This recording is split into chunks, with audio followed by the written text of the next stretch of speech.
અને માણસ ગણતરથી સક્સેસફુલ જાય. તમે જો, તમે મોટા મોટા બિઝનેસમેન છે કે મોટા મોટા તમે સાયન્ટિસ્ટ છો કે તમે મોટા મોટા, આમાં મોસ્ટલી લોકો ભણ્યા નથી, વધારે ગણ્યા છે. અને ખાસ કરીને સાઉથ ગુજરાત અત્યારે આખા દેશમાં સોલર રિન્યુએબલનું હબ બની રહ્યું છે. ઇન્ડિયામાં સ્કોપ વધારે છે. તમે જુઓ 150 કરોડની વસ્તી, સ્કોપ તમારે મહેનત કરવાની, તમારી વસ્તુ પકડી કે મારે આ વસ્તુમાં મારે આગળ વધવું છે. તમે 1000 દિવસ આપો સક્સેસ જવાના જ. વિદેશ જાય છે તો એ કયા પર્પઝથી જવું જોઈએ અને શું એકચ્યુઅલી એની માઇન્ડસેટ હોવો જોઈએ? વિદેશ જવું જ જોઈએ કંઈક નવું તમારે શીખવા માટે. અમેરિકામાં, યુરોપમાં કે બીજા દેશોમાં સ્કોપ સારા છે, પણ ભણીને પાછું દેશ તરફ આવવું જોઈએ, કેમ કે આપણા મા બાપ આપણી વાટ જોવે છે. ફ્યુચરના ચેલેન્જીસ શું છે સોલાર બિઝનેસ માટે ઇન્ડિયામાં? આમ જોવો તો કોઈ પણ બિઝનેસ ચેલેન્જ વગરનો હોવો જ ન જોઈએ. કેમ કે પ્રોબ્લેમ ઇઝ અ પ્રોગ્રેસ. કે આપણી ગોલ્ડી સોલારમાં આવનારા સમયમાં 5000 વર્કફોર્સની જરૂર છે. મારો ક્વેશ્ચન એવો હતો કે આપણે ચાઇનાથી આપણને હજી મેજર ચેલેન્જીસ શું છે? આપણે બધા વાતો કરીએ એની જેવું આપણે 20% નથી હજી આજે. કે કોઈ પણ માણસને નવો બિઝનેસ સ્ટાર્ટ કરવો હોય, યુવાનોએ, યંગસ્ટર કે વિચારી લે કયો બિઝનેસ કરવો છે, પછી એને પહેલીની ફોરેન ટ્રીપ ક્યાં થાય પડે? ચાઇના જઈને 10-15 ફેક્ટરી જોવે, વિઝિટ કરે, મશીન મેન્યુફેક્ચરને ગોતે, ને પછી એનું વિઝન ખોલે ને વિચારે ને બધું લગતો આવું કરવું છે જીવનમાં. પછી અહીંયા આવીને મનોમંથન કરી અને પ્લાન કરે સર. અને એ પણ 31st નાઇટ જ્યારે હનુમાનોત્સવ થયો હતો, તો વોટ ઇઝ યોર એક્સપિરિયન્સ અને શા માટે આ બધી વસ્તુ જરૂરી છે? 2025ની એને કીટ ભેગી કરવાની હતી, એ પણ ભગવાનની ત્યાંથી થઈ ગઈ. અને જે હનુમાન ચાલીસા જે ઉપાડી હતી, મારી પાસે 2-4 મિત્રોના ફોન આવ્યા કે અમે ત્યાં આવ્યા, તમારા રૂવાડા ઉભા થઈ ગયા. જય હનુમાન જ્ઞાન ગુણ સાગર, જય કપીશ ત્રિહુ લોક ઉજાગર, રામદૂત અતુલિત બલધામા, અંજની પુત્ર પવન સુત રામા. તો તમારું સ્ટેટમેન્ટ શું છે ભારતને વિકસિત ભારત બનાવવા માટે આ ચેલેન્જની સામે? ગુજરાતમાં જ્યારે બિઝનેસ ફેમિલીની વાત કરવામાં આવે ત્યારે ધોળકિયા પરિવાર હંમેશા ચર્ચામાં હોય છે. એમાંથી ગોવિંદ કાકા ધોળકિયા અને સવજી કાકા ધોળકિયા વિશે આપ સૌ જાણો છો, પરંતુ આજના અમારા પોડકાસ્ટના ગેસ્ટ બન્યા છે કેપ્ટન ઈશ્વરભાઈ ધોળકિયા. આ પોડકાસ્ટમાં ઈશ્વરભાઈએ ધોળકિયા પરિવારમાં યુવાનોની ટ્રેનિંગ કઈ રીતે થાય છે, ઘડતર કઈ રીતે થાય છે, બિઝનેસ માટેનું માર્ગદર્શન કઈ રીતે અપાય છે, આ બાબતો પર મન મૂકીને વાતો કરી છે. આ પોડકાસ્ટમાં સોલાર બિઝનેસ કઈ રીતે ચાલે છે, ગોલ્ડી સોલારની અત્યાર સુધીની કહાની તેમજ રિન્યુએબલ એનર્જીના ફ્યુચર વિશે પણ વાત કરેલી છે. તો આઈ હોપ કે તમે જો કદાચ બિઝનેસ કરો છો અથવા તો બિઝનેસ કરવા માંગો છો તો આ પોડકાસ્ટ તમારા માટે એક પાવરફુલ મોટિવેશનલ પોડકાસ્ટ હશે. તો please enjoy this podcast with Ishwarbhai Dholakia on skill Jogi, क्योंकि ये स्किल का मामला है.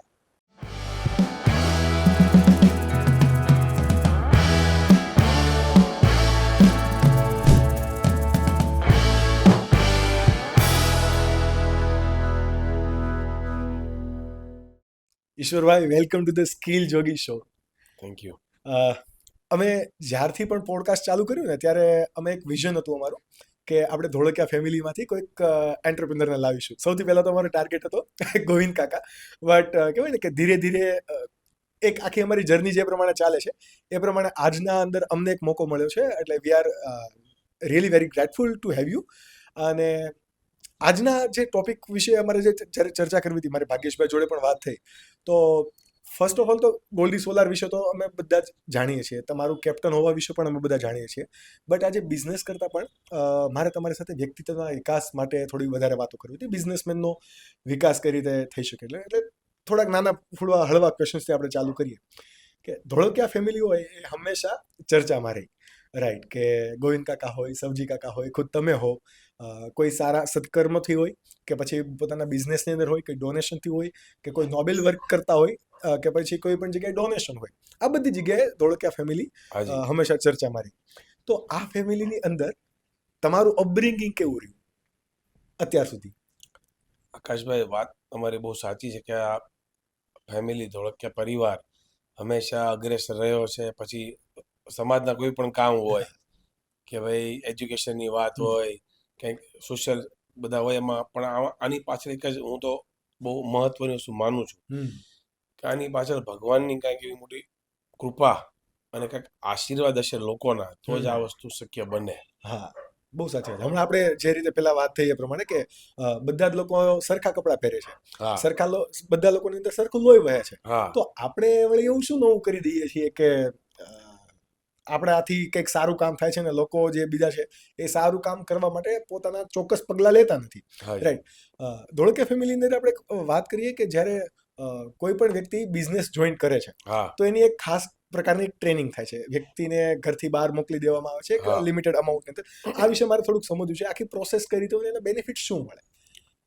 એક તો પહેલામાં પહેલો બેનિફિટ એ છે કે છોકરાને આઉટ ઓફ કમ્ફર્ટ ઝોન એમાં જવાનું આવશે કે ભાઈ મારા મા બાપ પાસે પૈસા ગાડી બંગલા સંબંધો છે, પણ ખરેખર સમય આવે તો સંબંધ કાંઈ કામ લાગતા નથી, ઘણા પૈસા કાંઈ કામ નથી લાગતા. હા. પણ તમારો પોતાનો વિલ પાવર, હમ. તમારો જે કોન્ફિડન્સ છે એ જ હમ. કામ આવે છે. હમ. કેમ કે જ્યારે કોઈ ન હોય ત્યારે આપણે આપણી યારે હોય, અને આપણે આપણી યારે હોય ત્યારે આપણું મગજ શું કામ કરે અથવા આપણો આત્મા અંદરથી જવાબ શું આપે છે ને એ જ ઇમ્પોર્ટન્ટ છે. અને જ્યારે ઇમરજન્સી આવે કે કઈ મુશ્કેલ સમય આવે ત્યારે આપ બધા એકલા જ હોય. બહુ હા, સાચી વાત. મિત્રો સાથે હોય, ફેમિલી હોય, પણ ઘણી વાર એવું પણ થાય હમ. કે આપણને લાગતા આપણે હારે છે પણ હારે ન પણ હોય. હમ. કેમ કે તમે જોયું ઘણી વાર આપણે જાહેરમાં સ્પીચ આપતા હોય તો આપણી આગળ 200 જણા બેઠા હોય, પણ 200 આપણી હારે ન હોય, એમાંથી 20 જ આપણી હારે હોય ઘણી વાર. એની જેવું છે ભાઈ. તમારી સાથે આ પ્રોસેસ થઈ હતી? હા ને, આવું થાય, ઘણી વાર થાય. આ બધું લાઈફમાં અનુભવ જ લેવાના છે કે આપણે ક્યાંક સ્પીચ આપવા ગયા હોય ઘણી વાર, તો ઘણી વાર આપણે જોયું છે કે એવા સારા સારા મોટા મોટા જે વક્તાઓ હોય એને લોકો એમ કે આપ માત્ર 5 મિનિટ બોલજો એમ. પણ એ મૂકે જ મૂર્ખામી નહીં. છે કે અમુક લોકોને કેવું થાય કે એ લાંબુ લાંબુ બોલે છે, હા. અને અમુક લોકો એવું છે કે અમુક સ્ટેટસના લોકો, અમુક સારા માણસોને તમે જો એને આમંત્રણ આપી, તમે જો એને બોલાવ્યો હોય સ્પીચ આપવા, તો ક્યારેય એને એમ ન કહેવાય જાહેરમાં કહેવાય તમારી 5 મિનિટ કે 2 મિનિટ. એનું અપમાન છે. હા. એકચ્યુઅલી તમારે જે પ્લાન કરવો હોય તમે બેક ધ સ્ટેજ તમે એને વાત કરી લો કે સાહેબ આપણે સમયનો અનુકૂળતા હવે ઓછી રહેશે અથવા જે કાંઈ થયું હોય એને ચોખ્ખી જ વાત કરવી જોઈએ. જેટલું તમે લાઈફમાં તમે ક્લિયર રહ્યો બધાની સાથે, કેમ કે મારો સ્વભાવ પણ એવો છે કે black and white, yes or no, do or die. મારા લાઈફમાં ક્યાંય ગ્રે એરિયા નથી વચ્ચે કે હું આમ કરું કે મિક્સ આમ નથી કરું, રહ્યા. મિક્સ નથી, ક્યાંય ગ્રે એરિયા નથી. કેમ કે જે લોકો ગ્રે એરિયામાં છે ને એ મુશ્કેલીઓનો સામનો કરે લાઈફમાં, કેમ કે એને પોતાને જ જજમેન્ટ નથી આવતું શું કરવું એમ. તો જ્યારે પોતાને જ ખ્યાલ ન હોય ને ત્યારે માણસ અટવાય. પછી સંબંધો હોય, વેપાર હોય કે કોઈ પણ વસ્તુ હોય, ગ્રે એરિયા લાઈફમાં કે હોવો જોઈએ નહીં. આ નિર્ણય શક્તિ આવવાનું કારણ શું? મેં તમારું ઘડતર કહી શકાય આને? એક તો મને લાગે છે કે બાય બર્થ પણ હોય આવું. ઘણી વાર કેવું છે કે ગયા જન્મના કે સારા કર્મ સત્કર્મો હોય, ગયા જન્મનું પણ આ જન્મમાં હું પણ ગયા જન્મમાં વિશ્વાસ કરું છું કે ભાઈ ગયા જન્મમાં કે સારા મોડા કામ કર્યા હોય તો એ પ્રમાણે તમારો જન્મ થાય, એ પ્રમાણે તમારા દોસ્તી સંબંધો ને આ બધું થાય. એટલે આ જન્મમાં જે કાંઈક સારું કામ કરશું, સેવા કરશું તો આપણે આગલા જન્મમાં સારું થશે. પણ આગલા જન્મની ખબર નથી મને, પણ આ જન્મનું પણ જે આ છે જન્મની મને ખબર છે કે ભાઈ આ જન્મ સારું કરશું તો સારું થવાનું છે, અને આનો જવાબ કે આનો જે કાંઈ છે આ જ જન્મમાં આપીને જવાનું છે બધાને. ડેફિનેટલી. તમારું જે ભણવાનું રહ્યું, જે મને જ્યાં સુધી ખ્યાલ છે તમે GIA માંથી ડાયમંડ ગ્રેજ્યુએટ થયા, રાઈટ? જે નોર્મલ લોકોનું જે આપણે કહેવાય કે ઇન્ડિયાની અંદર 1 થી ધોરણ 10, 11, 12 આ જે ભણવાનું હતું આ દરમિયાન ધોળકિયા ફેમિલીમાંથી ભણવા ઉપર ભાર કેટલો કે ભાઈ નહીં ભણવું જ પડશે, ભણીશ નહીં તો કંઈ નહીં થાય? આનું કેવું કલ્ચર હતું? નહીં, અમારે ઈ બહુ સારું છે. અમારા વડીલ એવા ગોવિંદ કાકા, એમનું કેવું છે કે ભાઈ ભણવા કરતા ગણતરને વધારે ઇમ્પોર્ટન્ટ આપે છે. અમારા ઘરમાં અત્યારે બધાને કે ભાઈ ભણો સાથે ગણતર જોઈએ, અને માણસ ગણતરથી સક્સેસફુલ જાય. તમે જુઓ, તમે મોટા મોટા બિઝનેસમેન છે કે મોટા મોટા તમે સાયન્ટિસ્ટ છો કે તમે મોટા મોટા, આમાં મોસ્ટલી લોકો ભણ્યા નથી પણ વધારે ગણ્યા છે. ભણવાનું તો જ્ઞાન આપણને આપે બુક્સમાં કે ભાઈ આમ કરો એટલે આમ થાય, આમ કરો આમ થાય, પણ પ્રેક્ટિકલ કરીને એમને નવું ઇનોવેશન કરવાની જવાબદારી કોની છે? આપણી પોતાની છે. એટલે કોઈ પણ વસ્તુ આવે એટલે ભણતરનું અમારા ફેમિલીમાં પહેલેથી નિયમ છે કે ભાઈ ભણતર કરો, પણ પેલા અમારા ફેમિલીમાં કોઈ ગોલ્ડ મેડાલિસ્ટ કોઈ છે કોઈ નથી. બહુ 99% વાળા બહુ રેર, બધા 35 થી લઈને બધા 50 ની અંદર વાળા છે, અને જેટલા આમાં હતા ને એ બધા સક્સેસ છે પાછા.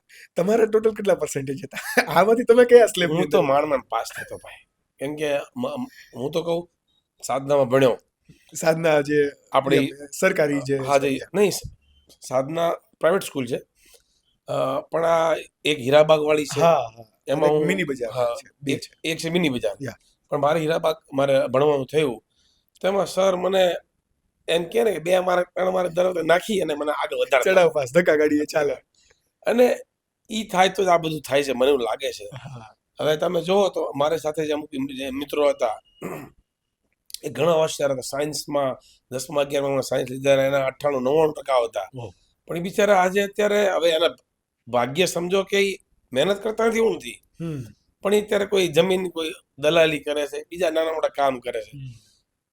એટલે મેં તમને કીધું ને અગેન કે ભાઈ મહેનતની સાથે તમારા સત્કર્મો હમ જેમ કે આપણે કહીએ કે ભાઈ ભગવાને આપણને આપ્યો તો એમાંથી બધાને વહેંચવું કે ને કે ભાઈ 10મો ભાગ આપણે આપવો જોઈએ જેમ આપણે અમારા સ્વામિનારાયણ ભગવાને શિક્ષાપત્રીમાં લખ્યું કે ભાઈ 10મો ભાગ એ આપણે ભગવાનના અર્થે ભગવાન એટલે કોણ ભગવાન તો જોયા નથી આપણે કોઈ નથી. ભગવાન કોણ તો કે ગરીબ નિસ્વાર્થી લોકો હોય કે જેને કોઈ સ્વાર્થથી પણ બિચારાને જરૂરિયાત છે કે કોઈ પણ વ્યક્તિ એમાં હોઈ શકે એમાં ઢોર હોય પ્રાણી કે માણસ જાત હોય કે મંદિરો અનાથ આશ્રમ વૃદ્ધાશ્રમો કે આપણા સગાવાળા રિલેટિવ ખરેખર તો દાનની શરૂઆત તો આપણે નજીકથી સ્ટાર્ટ કરવી જોઈએ હા કે આપણા આજુબાજુમાં કોઈ ભૂખ્યો નથી ને ભાઈ એને પહેરવા માટે કપડાં છે કે નથી એમાંથી તમે બહાર નીકળો પછી તમારા મામા માસી ના હોય પછી તમે તમારા સગાવાલા હોય પછી તમારા ગામવાળાને જોઈ લો ગામમાંથી પૂરા થાય બધા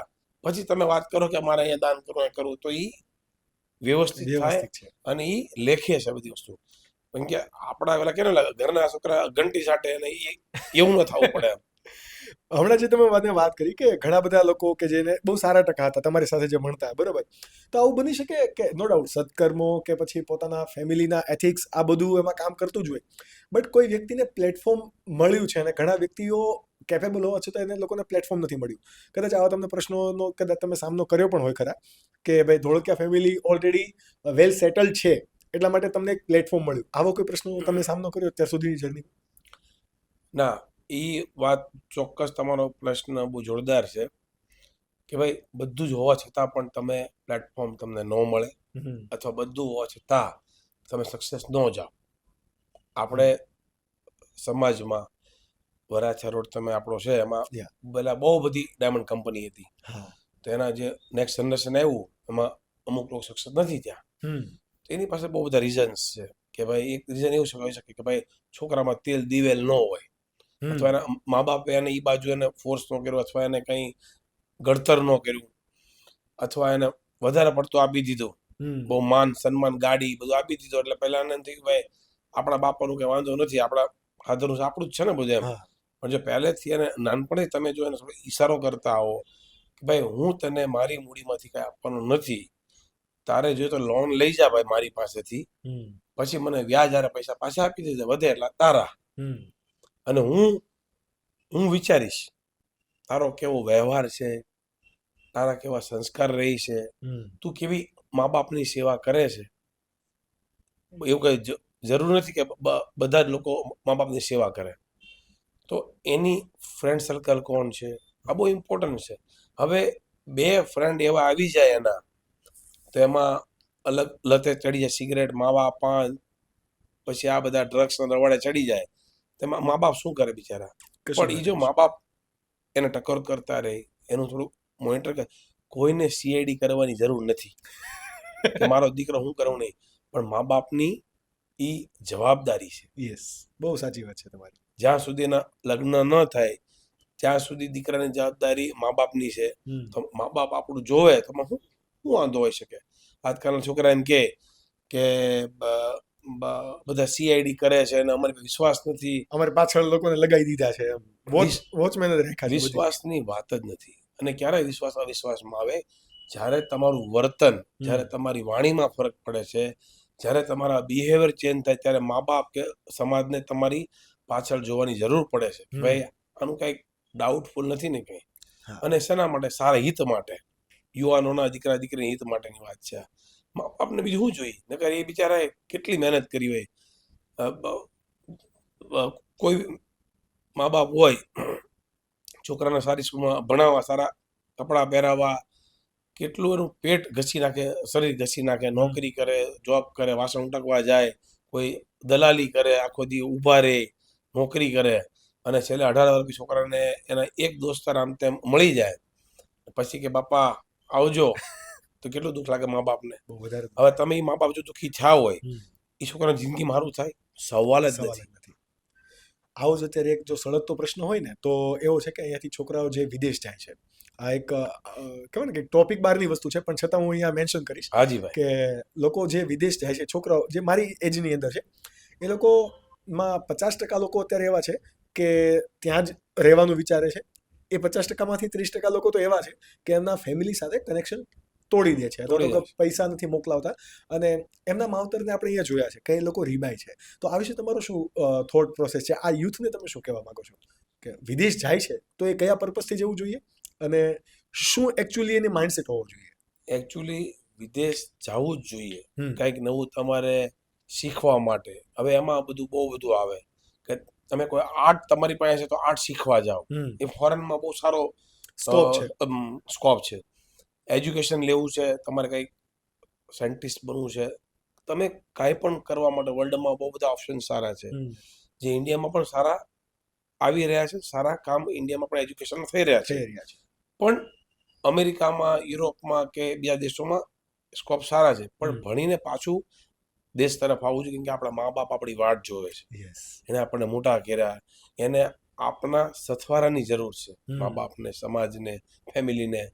અને પછી આપણે આપણા પોતાના ફ્રીડમ માટે કે આપણે કોઈ જોવે નહીં, એટલે અહીંયા જલસા કરો, તાગડ દિનના કરો, એટલી બરાબર બેસતી વાત નથી.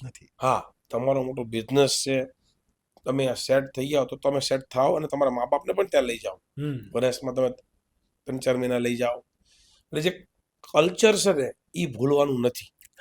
કલ્ચર ભૂલ્યા વગર તમે કામ કરશો તો તમે અટવાવાના નથી. પછી બ્રેક મારવી મુશ્કેલ છે, પાછું આવવું મુશ્કેલ છે. પાછા વળી નથી શકતા કોઈ. તમે જોશો, અમે લોકો નાનપણથી અમારા મા બાપ અમને બધાને દુધાળા ગામ લઈ જાય, અને અમે અમારા છોકરાને દુધાળા જાય. અમારા છોકરાને કેવું દુધાળા નામ પડે ને એટલે છોકરા તરત હુરિયો બોલાવે, તૈયાર જ હોય. તૈયાર કે ઓ દુધાળા જવાનું છે ભાઈ. કે દુધાળામાં એને એટલું ફ્રીડમ છે. દુધાળા ગામ નાનું અમારું મસ્ત ગામ છે, ગોકુળિયું ગામ. કોઈ અહીંયા કોઈ અમારા ગામમાં કોઈ બસ કે હેવી ટ્રકે નથી આવતા, એટલે છોકરા સેફ છે. બધા સ્ટ્રીટમાં રમવા, સાયકલ ચલાવે ને ધૂળમાં રમે ને એ માટી ઉડાડે ને વાડીએ સાયકલ લઈને જઈને આવે ને એટલી મજા આવે. એટલે દુધાળા છોકરાને શું છે કે માતૃભૂમિ આપણી છે જે એની યાર અટેચમેન્ટ રહી. અમારા બધા છોકરાને મજા આવે. એક છોકરો એમ નો કે જવાને દુધાળા પાછું આવવું ને, અથવા જો હોસ્ટેલમાં ભણતા હોય ને એને પછી અઠવાડિયા પછી એને પાછું હોસ્ટેલ જવાનું હોય ને અમારે 10 દી રહેવાનું હોય, તો એ કે નહીં, હું 10 દિવસ હું આપણી હારે જ રહીશ. એટલું દુધાળા ગામ ગમે એને. રોજ બધા મંદિરે જઈએ, આરતી કરવી, ખેતરમાં જઈ, ગાયનું દૂધ ડાયરેક્ટ પીવાનું. આ જે વસ્તુ છે ને, જે આપણા મૂળ એની જોડાયેલા રહેશે ને, તો હું નથી માનતો કે આપણને કોઈ આપણા જે રૂટને કોઈ હલાવી શકે, કોઈ તાકાત નથી. એક્ઝેક્ટલી. મારે આ તમારા દુધાળા ગામ વિશે પણ વાત કરવી છે, બટ હમણાં જે આપણે ટોપિક ની વાત કરી એ પ્રમાણે કે ભાઈ તમે ફોરેન જાઓ, સ્કિલ ડેવલપ કરવા માટે જાઓ, કે જેને આપણે આપણી ભાષાની અંદર કહીએ છીએ કે ભાઈ ગણતર તમારું વિકસાવવા જાઓ. જેમણે તમે ભણતર અને ગણતરની વાત કરી, તમે પણ યુએસએ હતા, તો તમારું યુએસએ થી રિટર્ન ઇન્ડિયા આવવાનું કારણ મેજર શું? એ વખતે હું ડાયમંડ અને ડાયમંડ જ્વેલરી બિઝનેસમાં હતા અમે, અને સરસ કામ ચાલતું. પણ 2000ની સાલ પછી ગ્લોબલ ઇન્ટરનેટ ના બધું આવવાથી બધું ઓપન થયું, એટલે અમેરિકન ક્લાયન્ટ ડાયરેક્ટ ઇન્ડિયાથી માલ ઓનલાઈન પરચેસ કરવા માંડ્યા. અને આવું બધું આવવાથી જે અમેરિકામાંથી જે માલ વેચતો હતો ડાયરેક્ટ હવે ઇન્ડિયાથી આવવાનું સ્ટાર્ટ થઈ ગયું. એટલે મને એમ થયું કે ભાઈ સેલ વધતું નથી, અથવા એ જે તે સમયે થોડું રિસેશન પણ આવ્યું હતું.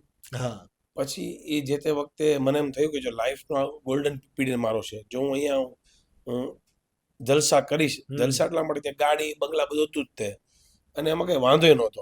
ત્યાં માતા પિતા નહોતા, સાસુ સસરા નહોતા મારા વાઈફ માટે, એટલે એની ફ્રીડમ હતો.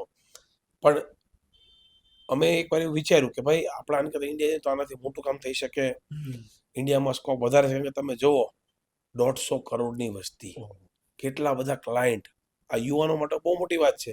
મેં 2 દી પહેલા મારુતિ સેવા વેલફેર ટ્રસ્ટનું જે હતું એમાં મેં કીધું ભાઈ 150 કરોડની વસ્તી, સ્કોપ જ સ્કોપ છે. સ્કોપ સ્કોપ તમારે મહેનત કરવાની, તમારે એક વસ્તુ પકડી દીધું કે મારે આ વસ્તુમાં મારે આગળ વધવું વધવું છે. છે. તમે 1000 દિવસ આપો, સક્સેસ જવાના જ તે. હા. તો આજે તમે વિદેશ જઈને તમે પાછા આવો શીખીને, તો વિદેશમાં શું વસ્તુ ચાલે છે, તો ઇન્ડિયામાં હવે એને તમે ઇન્ટ્રોડ્યુસ કરો, ટેકનોલોજી લાવો, મેન્યુફેક્ચરિંગ કરો, એક્સપોર્ટ કરો સાથે, તો જબરજસ્ત કામ થઈ શકે એમ છે. હું તમને એમ કહું કે તમે એક 100 થી માંડીને સ્કાય ઓફ લિમિટ કામ છે, sky of limit idea only છે, લિમિટ. જબરજસ્ત કામ છે. હું ઘણી વાર એમ કહું કે જે આખા વર્લ્ડમાં અત્યારે જે ક્વોલિટી વસ્તુની ડિમાન્ડ છે, તમે ક્વોલિટી વસ્તુ બનાવો કંઈ પણ, એટલે તમારા લોકો ગોતતા ગોતતા લેવા આવશે યસ. કે ભાઈ કોણ બનાવે, શું કરે. આજે ગોલ્ડી સોલાર શું કામ લોકો ગોતતા ગોતતા અમારી ગોલ્ડી સોલારના મોડ્યુલ લેવા છે, બિકોઝ પહેલાથી ફોકસ ક્વોલિટી સિવાય વાત નહીં કરવાની, અને ક્વોલિટીવાળા લોકો ક્વોલિટીની જ વાત કરશે.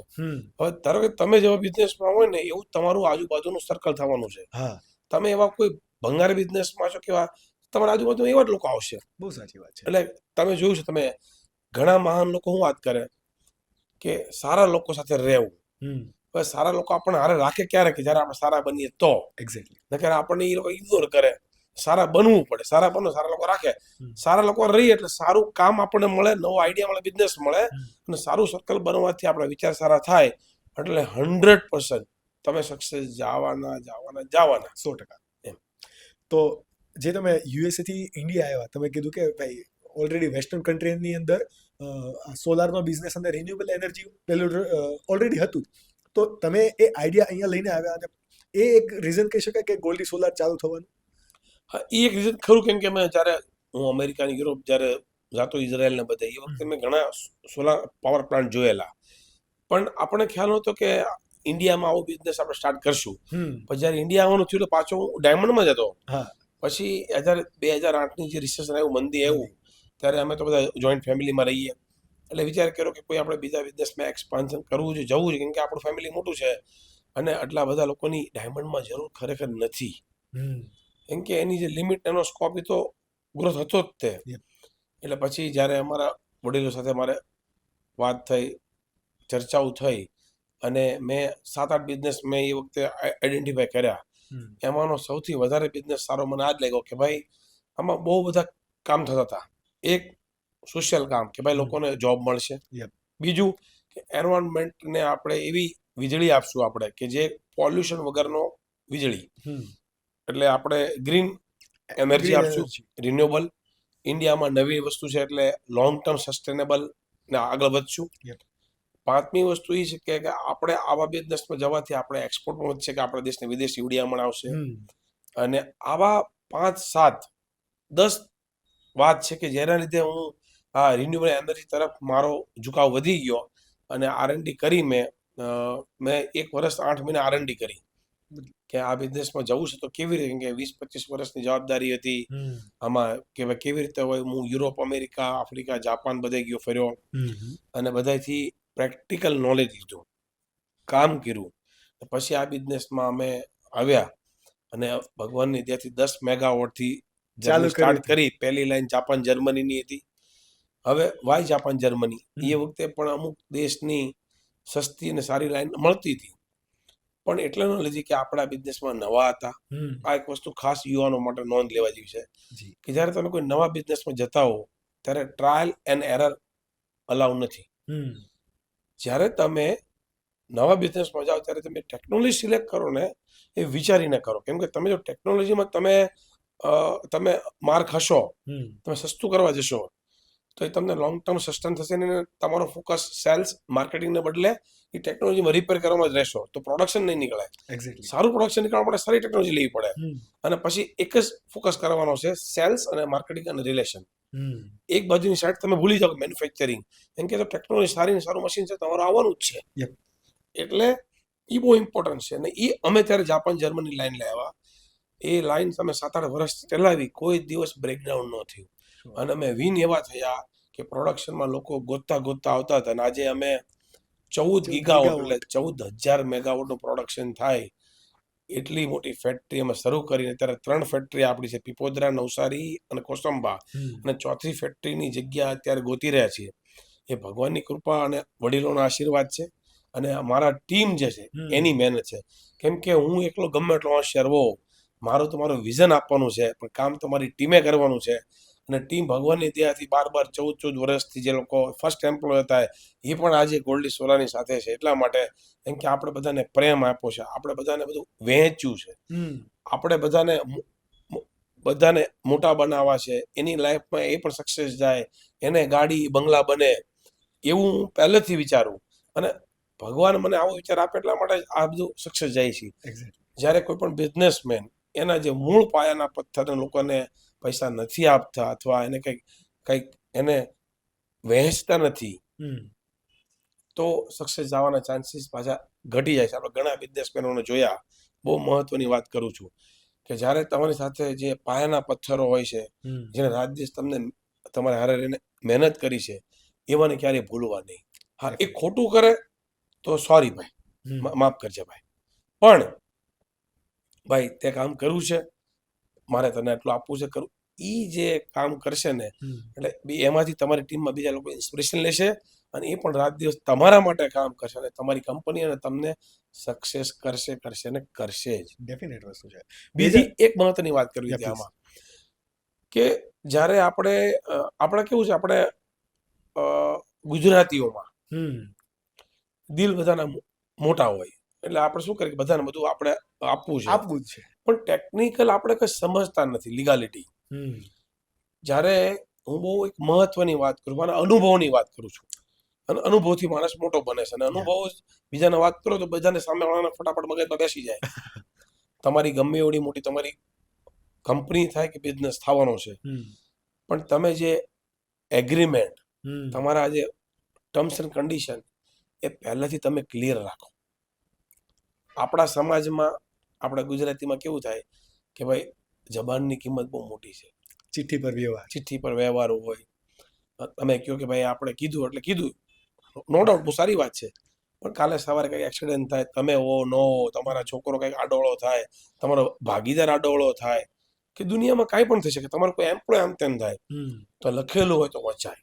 એટલે હવે પહેલા જેવો જમાનો નથી કે બધું ટ્રસ્ટ પર ચાલે. હા, ટ્રસ્ટ તો હોવો જ જોઈએ, બિઝનેસમાં બહુ જરૂરી છે, પણ લીગાલિટી, સારા વકીલ, સારા તમારા લીગલના માણસો હોય કે એટલે તમને ભવિષ્યમાં તમારે કોઈ ટેન્શન નહીં, સામેવાળાની ટેન્શન નહીં. વન સાઈડ વાત નથી, બધાનું સારું, બધાના સારા માટે અને મ્યુચ્યુઅલ એગ્રીમેન્ટ અને પોતાની જવાબદારી ખબર છે ભાઈ.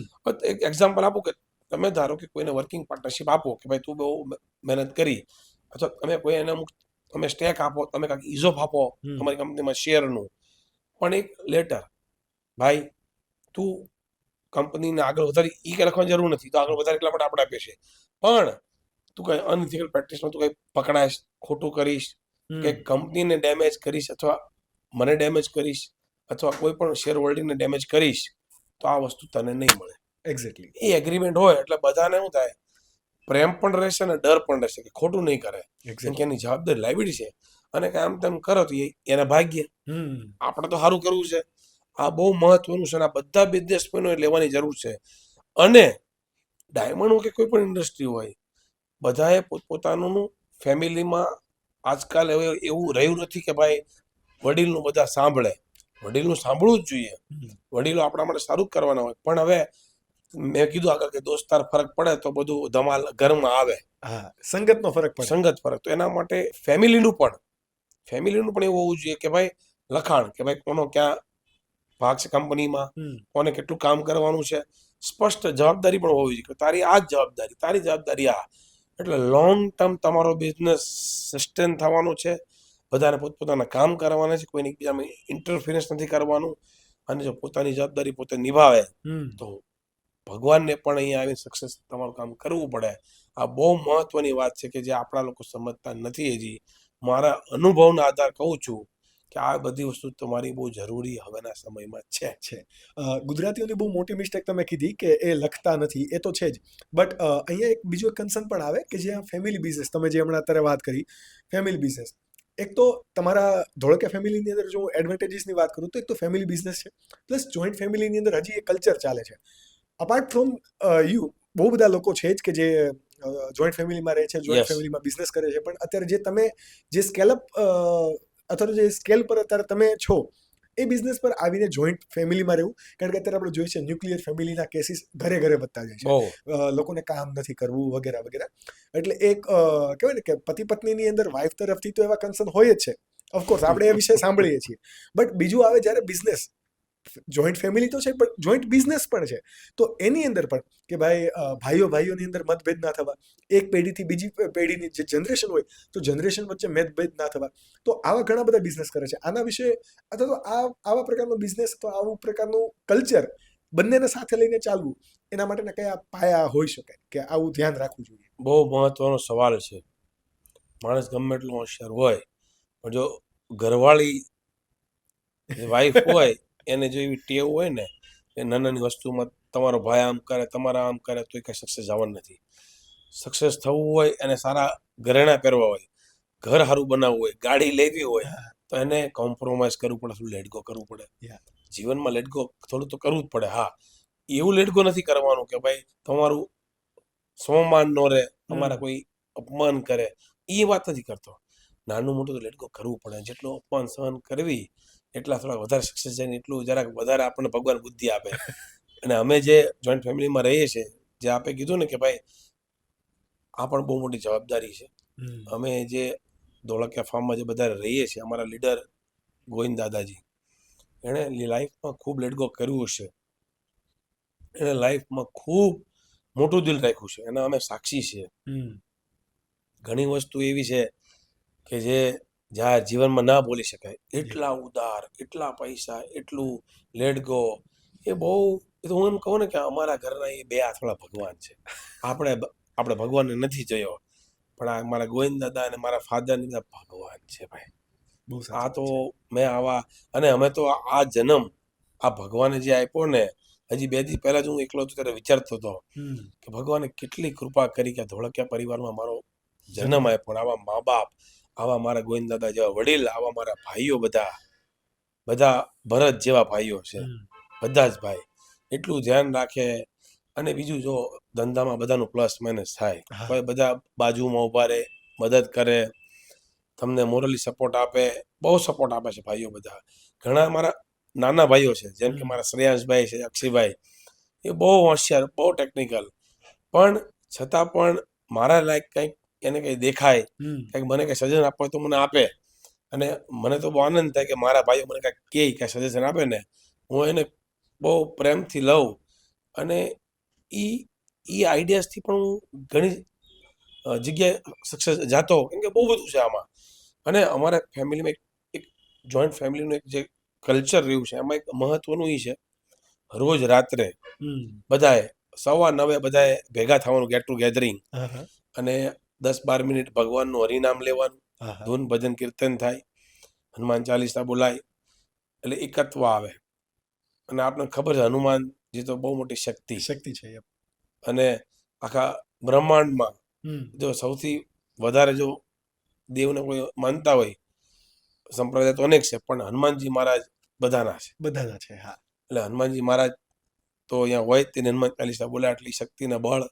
પછી બધા યુવાનો જે બધા ભેગા થાય, દિવસની કંઈક વાત થાય, કંઈક ચર્ચાઓ થાય, સાથે માતાઓ, ભાભીઓ, બહેનો બધા ભેગા થાય, વાત કરે, ક્યાંક જવાનો પ્લાન બનાવે, નાના મોટા કંઈક પ્રશ્નો આવ્યા હોય દિવસે, એની પણ ચર્ચા થઈ જાય કે ભાઈ અમે આ વસ્તુ મને સવારે કીધી, મને ગમી નહોતી, અથવા ભાઈ આનું આ હતું. એટલે શું થાય કે આ બધી સિસ્ટમ અમારા ગોવિંદ દાદાએ બધી બનાવેલી વર્ષોથી, અને એ બધા જ લોકો ફોલો કરે છે. બધા ફોલો કરે. જે નવા સભ્યો આવે છે એ પણ એને જ ફોલો કરે છે. અને વિથ રિસ્પેક્ટ, કોઈની ઉપર કોઈ ફોર્સ કર્યો નથી.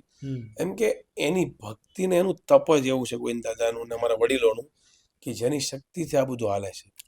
બધા જ લોકો એ પ્રમાણે જીવે છે, એ પ્રમાણે બધા આનંદ કરે છે. અને જે દાદાજીની વાત કરું ગોવિંદ દાદાની, એની જે ઉદારતા છે ને, એના લીધે આ બધું ચાલે. અને એ બધાને પ્રેમ પણ એટલો આપે. નાનું બાળક હોય, હવે મારો દીકરો હોય તો શું કે ક્યારેય એને તુકારો નથી કર્યો, બધાને તમે એ રિસ્પેક્ટ જે આપવું ને એ બહુ અઘરું છે આજે. અને એના લીધે આ બધું એકત્વ રહી છે. એક્ઝેક્ટલી.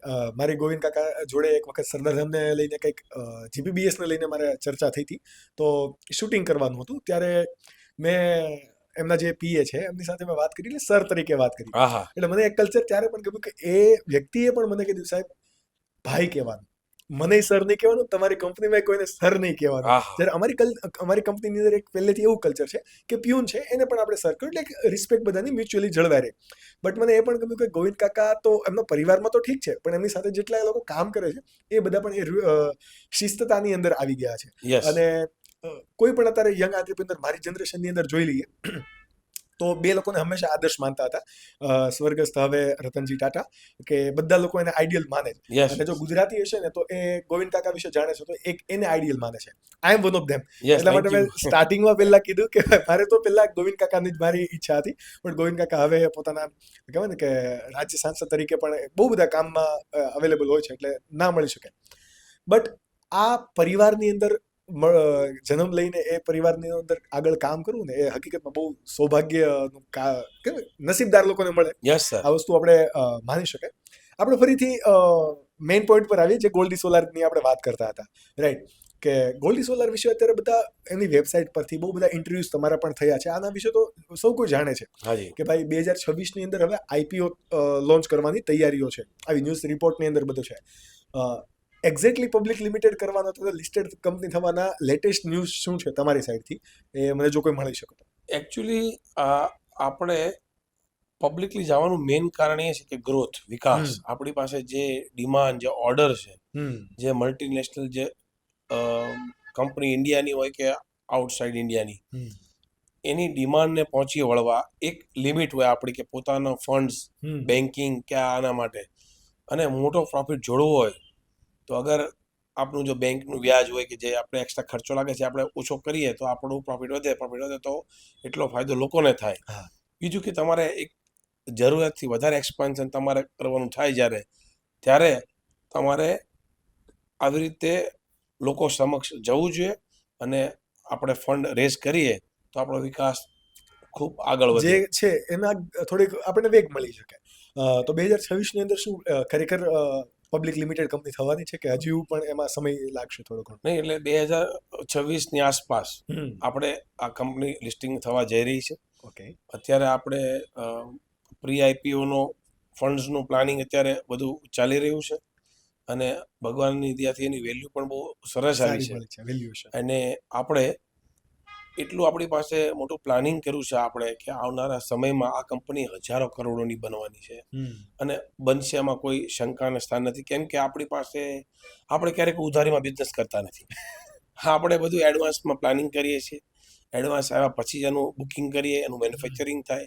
બિફોર ડિસ્પેચ આપણે એના બધા પૈસા આવી જાય પછી જ આપણે એને શિપ કરીએ છીએ. શિપમેન્ટ પછી જ થાય. ઘણા ઓર્ડર એવા પણ હોય છે આપણી પાસે, ઇમરજન્સી ઓર્ડર, જેમ કે કોઈ ક્લાયન્ટને ઇમરજન્સીમાં જોઈએ છે, એવા બહુ બધા જ્યારે આવડું મોટું વિશાળ કામ કરતા હોય, હજારો કરોડનું ટર્ન કરતા હોય, ત્યારે 100-200 કરોડ રૂપિયાનું તો કેવું હોય કે ઇમરજન્સીમાં હોય તો જો કોઈ ક્લાયન્ટ પૈસા લેટ આપે અથવા લેટ ઉપાડે તો અમે શું કરીએ એને કે ભાઈ આ અઠવાડિયામાં તારે માલ ઉપાડવો પડશે ભાઈ, નહીં ઉપાડીશ તો હું બીજાને માલ આપીશ કેમ કે હું વેઇટ નહીં કરું.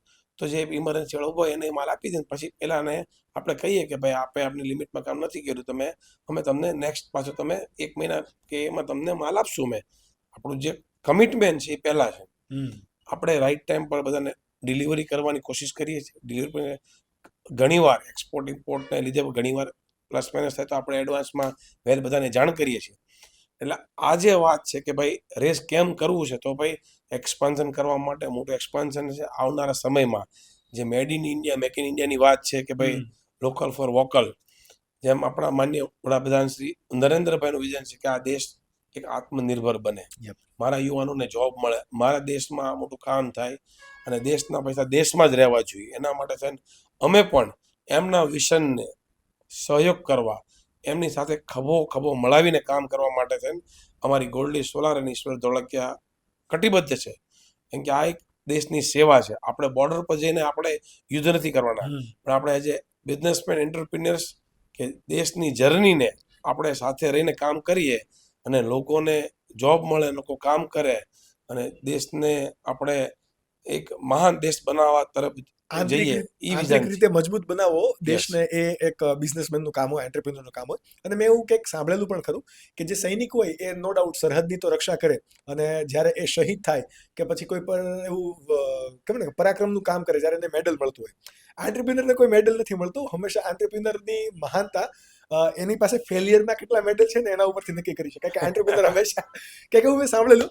બટ જેમ તમે વાત કરી એડવાન્સ પેમેન્ટની, જ્યારે હજારો કરોડનું ટર્નઓવર થતું હોય ત્યારે પણ જો તમે એક કમિટમેન્ટને ફોલો કરો છો, જ્યારે બહુ બધા નાના બિઝનેસમેન, હું પર્સનલી એવા ઓળખું છું, ને ક્યાંક ને ક્યાંક હું પણ આવા એક ક્ષેત્ર અથવા તો આવા એક સ્ટેજ પર હતો જે મારા બિઝનેસની અંદર નાનું અમાઉન્ટનું કામ પણ કદાચ 30-40 હજારનું કામ છે તો આપણે શરમાઈએ કે ભાઈ એડવાન્સ પેમેન્ટ, કેમ તો ક્લાયન્ટ જતા રહેવાની બીક હોય. હવે જ્યારે તમે 1000 કરોડનું ટર્નઓવર પણ કરો છો, બહુ મોટી ડીલ થતી હોય, એમાં પણ એડવાન્સ પેમેન્ટ લેવું લોકો ભૂલ કરે છે. અને એના કારણથી આપણે ઘણા બધા એવા ફેમિલીઝને જોઈએ પણ છીએ કે ભાઈ ક્લાયન્ટનું પેમેન્ટ ના આવ્યું એટલે આ લોકો કંપની બંધ થઈ ગઈ, ઉઠી ગઈ, બરાબર. તો આવા લોકો એવું શું કરે, અથવા તો કેવા પ્રકારની વાત એ લોકો કરી શકે કે જેનાથી એડવાન્સ પેમેન્ટ આવે, અથવા તો પહેલેથી એવી કેવા પ્રકારની સ્ટ્રેટેજી બનાવવી જોઈએ કે ભાઈ એડવાન્સ પેમેન્ટ આવે, એક રોટેશન ફરે અને ધંધો થાય. કારણ કે જ્યાર સુધી પૈસા હાથમાં નહીં આવે ત્યાં સુધી એક માનસિક ત્રાસ પણ ધીરે ધીરે વધતો જાય, અને એન્ટરપ્રિન્યોરે જ્યારે માનસિક ત્રાસ વધે ત્યારે ધંધો ડિસ્ટર્બ થતો હોય. તો આના ઉપર તમારો શું વિચાર છે? બહુ તમે મહત્વનો સવાલ આ છે કે જે આવનારા સમયમાં બહેન દીકરી કે જે દીકરા જે બિઝનેસમાં આવે છે, ક્યારેય ડરથી બિઝનેસ થતો જ નથી. કોન્ફિડન્સ પહેલા તો તમારી જે પ્રોડક્ટ છે તમે પહેલા મેક શ્યોર કરો કે ટોપ મસ્ત બનાવી છે. તમે ઉધારીનો કોઈ ધંધો જ ન કરાય લાઈફમાં. ઉધારી 1000 નહીં 5000 બિઝનેસ ઇન્ડિયામાં આજે પણ પ્રોફિટેબલ છે, ડબલ ડિજિટના પ્રોફિટમાં છે. શું કામ સિંગલ ડિજિટનો પ્રોફિટ કરવો, અથવા શું કામ એવો ઉધારીનો ધંધો કરવો? કોઈ પણ ધંધો કરો ને એ સારો પ્રોફિટ માર્જિન અને કેશ પૈસા પહેલા આવે પછી જ માલ મળે એવો ધંધો કરવો. શરૂઆતમાં તકલીફ પડી શકે પણ પછી તમને એટલી મજા આવશે ને તમારો કોન્ફિડન્સ બૂસ્ટ, કેમ કે રાતે તમે સુવો ને એની પહેલા કોઈની ઉધારી ન ઉઠે, રાત્રે ઊંઘ સારી આવે અને સવારમાં જાગો ત્યારે નિર્ણય લેવાનો નવો કે આજે ભૂકંપ આવ્યો છે, આજે માર્કેટ બેસી ગયું છે, કે આજે શું થયું છે. રોજનો નિર્ણય રોજ, એટલે કોઈ તકલીફ જ ન હોય. અને એડવાન્સમાં પ્લાનિંગ કરવાથી તમારે લોસ ક્યારેય કંપનીમાં નથી આવતો, કેમ કે તમારા પાસે પરચેસ ઓર્ડરના પૈસા એના એડવાન્સ પડેલા હોય. તમે રો મટીરિયલ તમે એડવાન્સ તમે બાય કરી લીધું હોય, એ તમારે ઓન ટાઈમ એને ડિલિવરી આપવાની છે. એટલે તમને માર્જિન પ્લે કરવાની જગ્યા બહુ મોટી મળે અને કોઈ ટેન્શન ન આવે. એવા કેટલા બિઝનેસ છે કે રોકડીયો ધંધો છે, એટલે ક્યારેય ઉધારીનો ધંધો કરવો જ નહીં. એની કરતા દેશમાં જઈને ખેતીવાડી કરવા માંડવી, એટલે મસ્ત રોટલો, છાશ અને આપણું જૂનું આથણું ખાવા તો મળે, સ્વાસ્થ્ય સારું બને. સ્વાસ્થ્ય સારું, અને નીચે લીમડા નીચે હોવાની જે મજા આવે ને, હું ઘણી વાર દેશમાં જઈને લીમડા નીચે હોઈ જાઉં, કામ મને પોતાને મજા આવે. એમ જેને ઉધારીનો ધંધો કરવો હોય ને એને દેશમાં ગામડે જઈ અને લીમડા નીચે હોઈને છાશ તો ગામમાં એમને મળે, મફત મળે છે. મળે છે. રોટલો જુવાર કોઈ પણ આપી રહે, એ તો એટલું જ થાય જ ને કામ. તો હું કામ ઉધારીનો ધંધો કરવો? બહુ મોટી વાત છે. ઉધારીનો ધંધો ક્યારેય ન કરવો. કેટલા ધંધા છે ભાઈ. બહુ સાચી વાત છે. છેલ્લે તો બૂટ પોલિશ કરવા માંડો ભાઈ તમે, એ ત્યારે પૈસા આપી દેશે. પૈસા નથી તમને, હું કામ ઉધારીનો ધંધો કરવો છે? બહુ સાચી વાત છે. કેમ કે જયારે ઓલો તમને પૈસા નહીં આપે ત્યારે તમે રીંગણું થઈને જવાના છો, તો બૂટ પોલિશમાં ભલે આમ પણ આમ તમે બૂટ પોલિશ તમે મારતા હો, કોન્ફિડન્સથી બૂટ પોલિશ કરો છો ભાઈ. બહુ સાચી વાત છે. જ્યારે વાત કરીએ આપણે સોલાર બિઝનેસની, તો સોલાર બિઝનેસની અંદર અત્યારે બધાને ખ્યાલ છે ગોલ્ડી સોલાર હવે આઈપીઓ પણ લોન્ચ કરશે, રાઈટ? ફ્યુચરના ચેલેન્જીસ શું છે સોલાર બિઝનેસ માટે ઇન્ડિયામાં? આમ જુઓ તો કોઈ પણ બિઝનેસ ચેલેન્જ વગરનો હોવો જ ન જોઈએ. કેમ કે problem is a progress. Problem આવે તો આપણે વિચારીએ કે શું કરવું જોઈએ.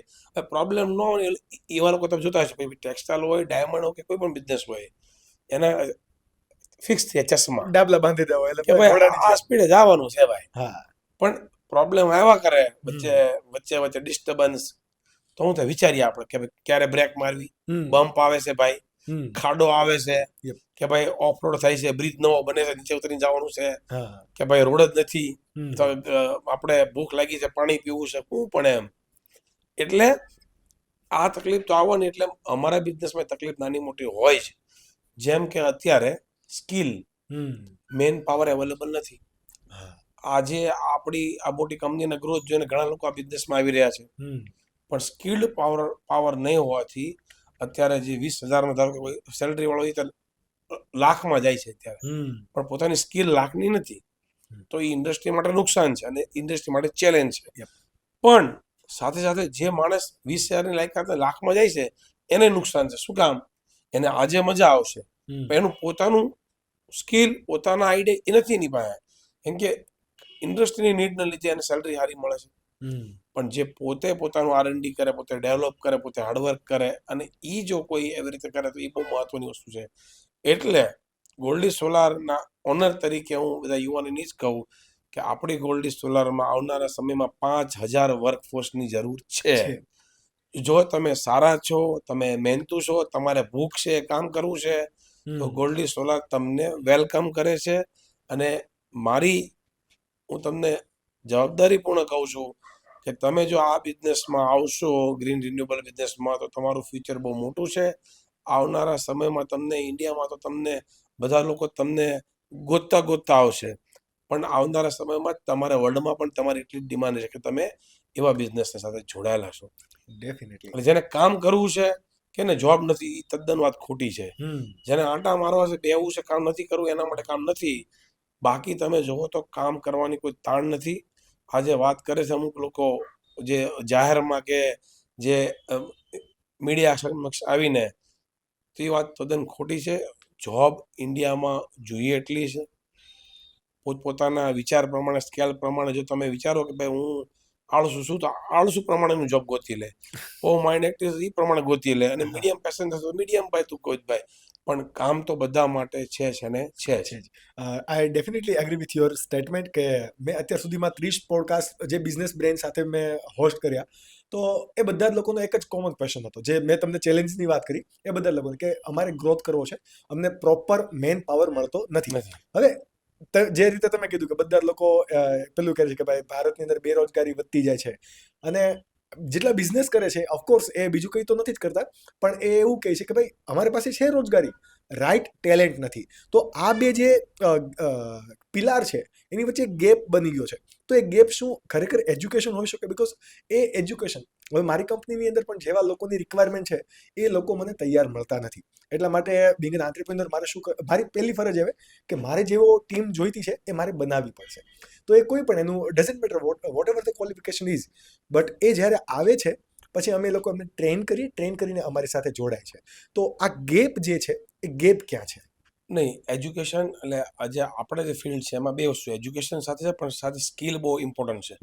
તમે જો ગોલ્ડ મેડલિસ્ટ બહુ બધા આંટા મારે છે, હા, પણ એને કામ કરવાની નીતિ નથી, અથવા એને કાંઈ પણ અડકે છે, અથવા એને કોઈ વિઝન નથી. એને કહેવાય ગોખણિયું જ્ઞાન, ચોપડિયું જ્ઞાન. પાસ તો થઈ ગયા, પણ પ્રેક્ટિકલ ક્યાં? તો પ્રેક્ટિકલ બહુ ઇમ્પોર્ટન્ટ છે. અને અમારા બિઝનેસમાં આજે પણ એજ્યુકેશન જરૂર છે જ તે, કેમ કે બધું તમારે ઇંગ્લિશમાં ને બધું તમારે ટેકનોલોજી સાથે કામ કરવાનું છે. પણ ઘણા સ્કિલ એવા છે કે જે ઘણા કામ કે એ સ્કિલથી થાય છે. જેમ કે અત્યારે અમારે ત્યાં જે મેન પાવર નથી મળતો, એટલે અમે શું કર્યું, સ્કિલ ડેવલપમેન્ટ સેન્ટર ખુદનું શરૂ કર્યું. બીજું અમે જે L&T છે આપણે લાર્સન એની હારે અમે એમ કર્યું. એનાથી પણ અમને લોકોને અમારે 10-12 બેચ આવી ગયા એમાંથી. L&T બહુ જોરદાર વર્કફોર્સ સ્કિલ ડેવલપિંગ આવે છે. SRK નોલેજ ફાઉન્ડેશન જે અમારા ફેમિલીનું છે, એમાંથી પણ અમે સ્કિલ ડેવલપમેન્ટ ત્યાં થઈને લોકો આવે છે. એટલે તમે જુઓ તો અમે 8 થી 10 યુનિવર્સિટી અને મોટા મોટા લોકો સાથે અમે MOU સાઇન કર્યા છે કે સ્કિલ્ડ મેન પાવર અમને જોઈએ છે. બુદ્ધિશાળી કરતા ગણેલા માણસ જોઈએ છે. અને બુદ્ધિ હોય ને પણ ભણતર ઘણી વાર પણ ગણતર હોય, એવા લોકોને અમે વેલકમ કરીએ છીએ. આજે ગોલ્ડી સોલારનો સ્કિલ્ડ મેન પાવર છે. અને અમારા શું વિચાર છે, કંપનીને ક્યાં લઈ જાવી છે, અને એ પ્રમાણે અમે મેન પાવર ટ્રેન કરીએ એટલે અમને કંપનીને બહુ મોટો ફાયદો છે. અને એના લાઈફ પણ એનો ફાયદો છે કે એને આમ તેમ બહુ જવાની જરૂર ન પડે. બટ આને સાથે આપણે જો કદાચ ગણી શકીએ કે આપણે કરવું પડે છે. જ્યારે તમે હમણાં વાત કરી કે ગોલ્ડીની અંદર આવડો મોટો સ્કિલ પાવર છે, આવી સ્કિલ ટીમ છે, તો એનું એક રીઝન છે કે તમારા ખુદના સ્કિલ ડેવલપમેન્ટ સેન્ટર, બરાબર, ત્યાંથી આપણને મેન પાવર મળે છે. ઇન જનરલી ભારતની અંદર આટલી મોટી વસ્તી છે, એટલું મોટું યુવાધન છે, બટ રાઇટ એજ્યુકેશન સિસ્ટમ જે છે, અથવા તો જે કે પણ એજ્યુકેશન સિસ્ટમ છે, એ અત્યારે ચોપડીઓ જ્ઞાન પ્રમાણેની છે, ટકાવારી પ્રમાણેની છે, લોકોની માનસિકતા પણ ત્યાં છે. ઘણી બધી મૂવીઝે ટ્રાય કરી છે કે લોકોને સ્કિલ ડેવલપ કરવા પ્રેરે, પણ એનાથી હજી આપણો મોટો ઇમ્પેક્ટ આવ્યો નથી. તો શું ખરેખર એજ્યુકેશન પદ્ધતિ જે છે, તમે તો એબ્રોડ સ્ટડી પણ કર્યું છે, રાઈટ? તો ત્યાંની એજ્યુકેશન પેટર્ન અને અહીંયાની જે એજ્યુકેશન પેટર્ન છે, શું બદલાવ આવવા જોઈએ તમારા અંતર્ગત? એકચ્યુઅલી ફોરેનમાં છે ને વધારે ગોખણિયું કરતાં પ્રેક્ટિકલ નોલેજ વધારે આપવામાં આવે છે.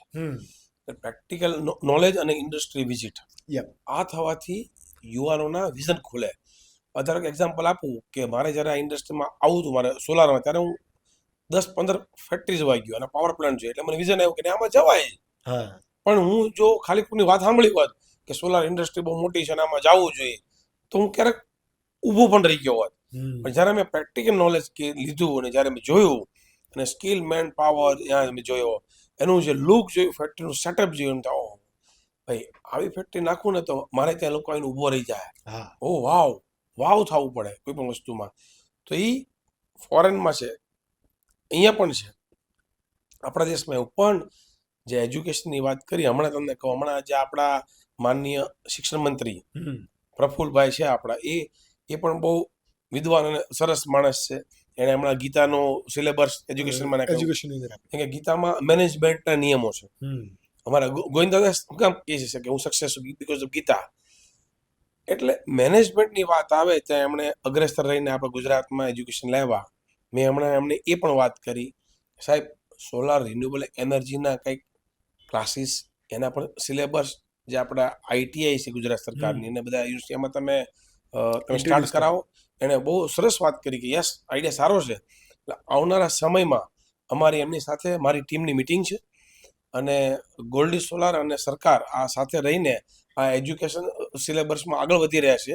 અને આવનારા સમયમાં યુવાનો કેવી રીતે આ ઇન્ડસ્ટ્રીમાં આવે અને નોલેજ લે, એ તરફ અમે આગળ વધી રહ્યા છીએ. એટલે શું કામ કે આપણા ગુજરાતના કે આપણા દેશના લોકો કોઈ વંચિત ન રહેવા પડે, એને રસ્તો ન બતાવવો પડે, એને વિઝન આપવું પડે. એટલા માટે અમે આ પ્રયાસ કરી રહ્યા છીએ. એટલે આ જે આપણે કીધું ને એ સિલેબસમાં કરશું, એજ્યુકેશનમાં નાખશું, અને એનાથી જોબ ક્રિએટ થશે, અને આપણો દેશમાં એનર્જી રિન્યુએબલ સેક્ટરમાં ખરેખર ખૂબ સરસ કામ થવાનું. અને ખાસ કરીને સાઉથ ગુજરાત અત્યારે આખા દેશમાં સોલર રિન્યુએબલનું હબ બની રહ્યું છે. અને બીજી તમને એક વાત રહી ગઈ મારે વચ્ચે, આપણે આવનારા સમયમાં આપણે જે પબ્લિકલી જવાના છીએ એમાં એક રોલ એ પણ છે કે આપણે સોલાર સેલ મેન્યુફેક્ચરિંગ શરૂ કરવાના. જે અત્યારે ફોરેનથી, વિદેશથી વધારે ઇમ્પોર્ટ થઈ રહ્યું છે, 90% ઇમ્પોર્ટ થઈ રહ્યું છે સેલ. પણ હવે આવનારા સમયમાં ધીરે ધીરે લોકો મેન્યુફેક્ચરિંગ નાખી રહ્યા છે. ગોલ્ડી સોલાર પણ સોલાર સેલ મેન્યુફેક્ચરિંગ શરૂ કરી રહ્યો છે. એ પણ બહુ સરસ ટેકનોલોજી, નવી ટેકનોલોજી, અને વિથ ક્વોલિટી અને હાઈ એફિશિયન્સીના સોલાર સેલ બનાવવા જઈ રહ્યા છે. એટલા માટે આપણે મેડ ઇન ઇન્ડિયા પ્રોડક્ટ, એટલા માટે આપણે ફંડ રેઝ કરવાના છીએ કે એનો સદુપયોગ થાય, અને આવનારા સમયમાં આપણે બધી જ વસ્તુ મેડ ઇન ઇન્ડિયા અને સારું કામ કરી શકીએ. આઈ definitely agree with your statement as well કે ભાઈ મેડ ઇન ઇન્ડિયા પ્રોડક્ટ આવી જોઈએ. બટ અત્યાર સુધીની હું જ્યારે વાત કરું ને, તો ઇન્ડિયા માટે બહુ મોટા 2 ચેલેન્જ છે. એક તો છે ચાઇના, કહેવાય કે પોતે એક ચેલેન્જ છે ઇન્ડિયા માટે, કે ત્યાં જે પ્રકારનો મેન પાવર છે, સ્કિલ્ડ મેન પાવર, ત્યાં જે લોકોનું યુથનું જે બ્રેઇન છે, એ લોકો ડેઈલી એવું વિચારે છે કે ભાઈ ચલો આજે હું મશીનની ફેક્ટરીની અંદર આ કામ કરવા માટે જઈશ. જ્યારે ઇન્ડિયાની અંદર લોકો ઓફિસ પર બેસીને કામ કરવું વધારે પસંદ કરે છે, ઓવર ધી કે ફેક્ટરીની અંદર કામ કરવું, મશીનરી સાથે કામ કરવું. કારણ કે ઇન્ડિયાની અંદર એવા પર્સપેક્ટિવથી એજ્યુકેશન પણ છોકરાઓ લે છે કે ભાઈ મારે મજૂરી ના કરવી પડે, મારે ઓફિસની ચેર પર બેસીને કામ કરવું છે. આ એક પર્સપેક્ટિવ બાંધી દીધો છે ક્યાંક ને ક્યાંક. કારણ કે આપણે ત્યાં હજી પણ પેરેન્ટ એવું આપણને શીખવે છે કે ભાઈ આ તું કર, ભણ, નહીં તો ભાઈ તારે મજૂરી કરવી પડશે. એટલે આપણે એક માઇન્ડસેટથી બંધાયેલા છીએ. તો આ એક બહુ મોટો ચેલેન્જ છે. અને જે તમે વાત કરીએ કે ઓફકોર્સ ગોલ્ડી સોલારની અંદર મેડ ઇન ઇન્ડિયા પ્રોડક્ટ થવાની છે, બટ હજી ઘણી બધી એવી પ્રોડક્ટ છે કે જે ચાઇના પર આપણે ડિપેન્ડન્ટ છીએ. મેડ ઇન ઇન્ડિયા 100% આપણે ઘણી બધી પ્રોડક્ટની અંદર, આપણે લિવિંગ લાઈફની અંદર પણ ઘણું બધું જોઈએ તો એ બધી વસ્તુ નથી. ઇન્ડિયાની અંદર ત્રીજો એક બહુ મોટો ચેલેન્જ છે કે લોકોને, યુથને એટલું બધું કામ નથી કરવું. જ્યારે આપણે હમણાં નારાયણ મૂર્તિનું પણ એક સ્ટેટમેન્ટ આવ્યું કે ભાઈ કેટલા કલાક કામ કરવું જોઈએ, એટલે નારાયણ મૂર્તિએ તો કીધું બહુ બધું કામ કરવું જોઈએ, આપણે હજી ડેવલપ નેશન નથી, ડેવલપિંગ નેશન છીએ. યસ, બરોબર, તો યુથને જ કામ કરવું પડશે ને, કોણ કરશે? અમે બધા તો હવે એક એજેડ થઈ ગયા, હવે કેટલું કરીશું, રાઈટ? તો તમારું સ્ટેટમેન્ટ શું છે ભારતને વિકસિત ભારત બનાવવા માટે આ ચેલેન્જની સામે?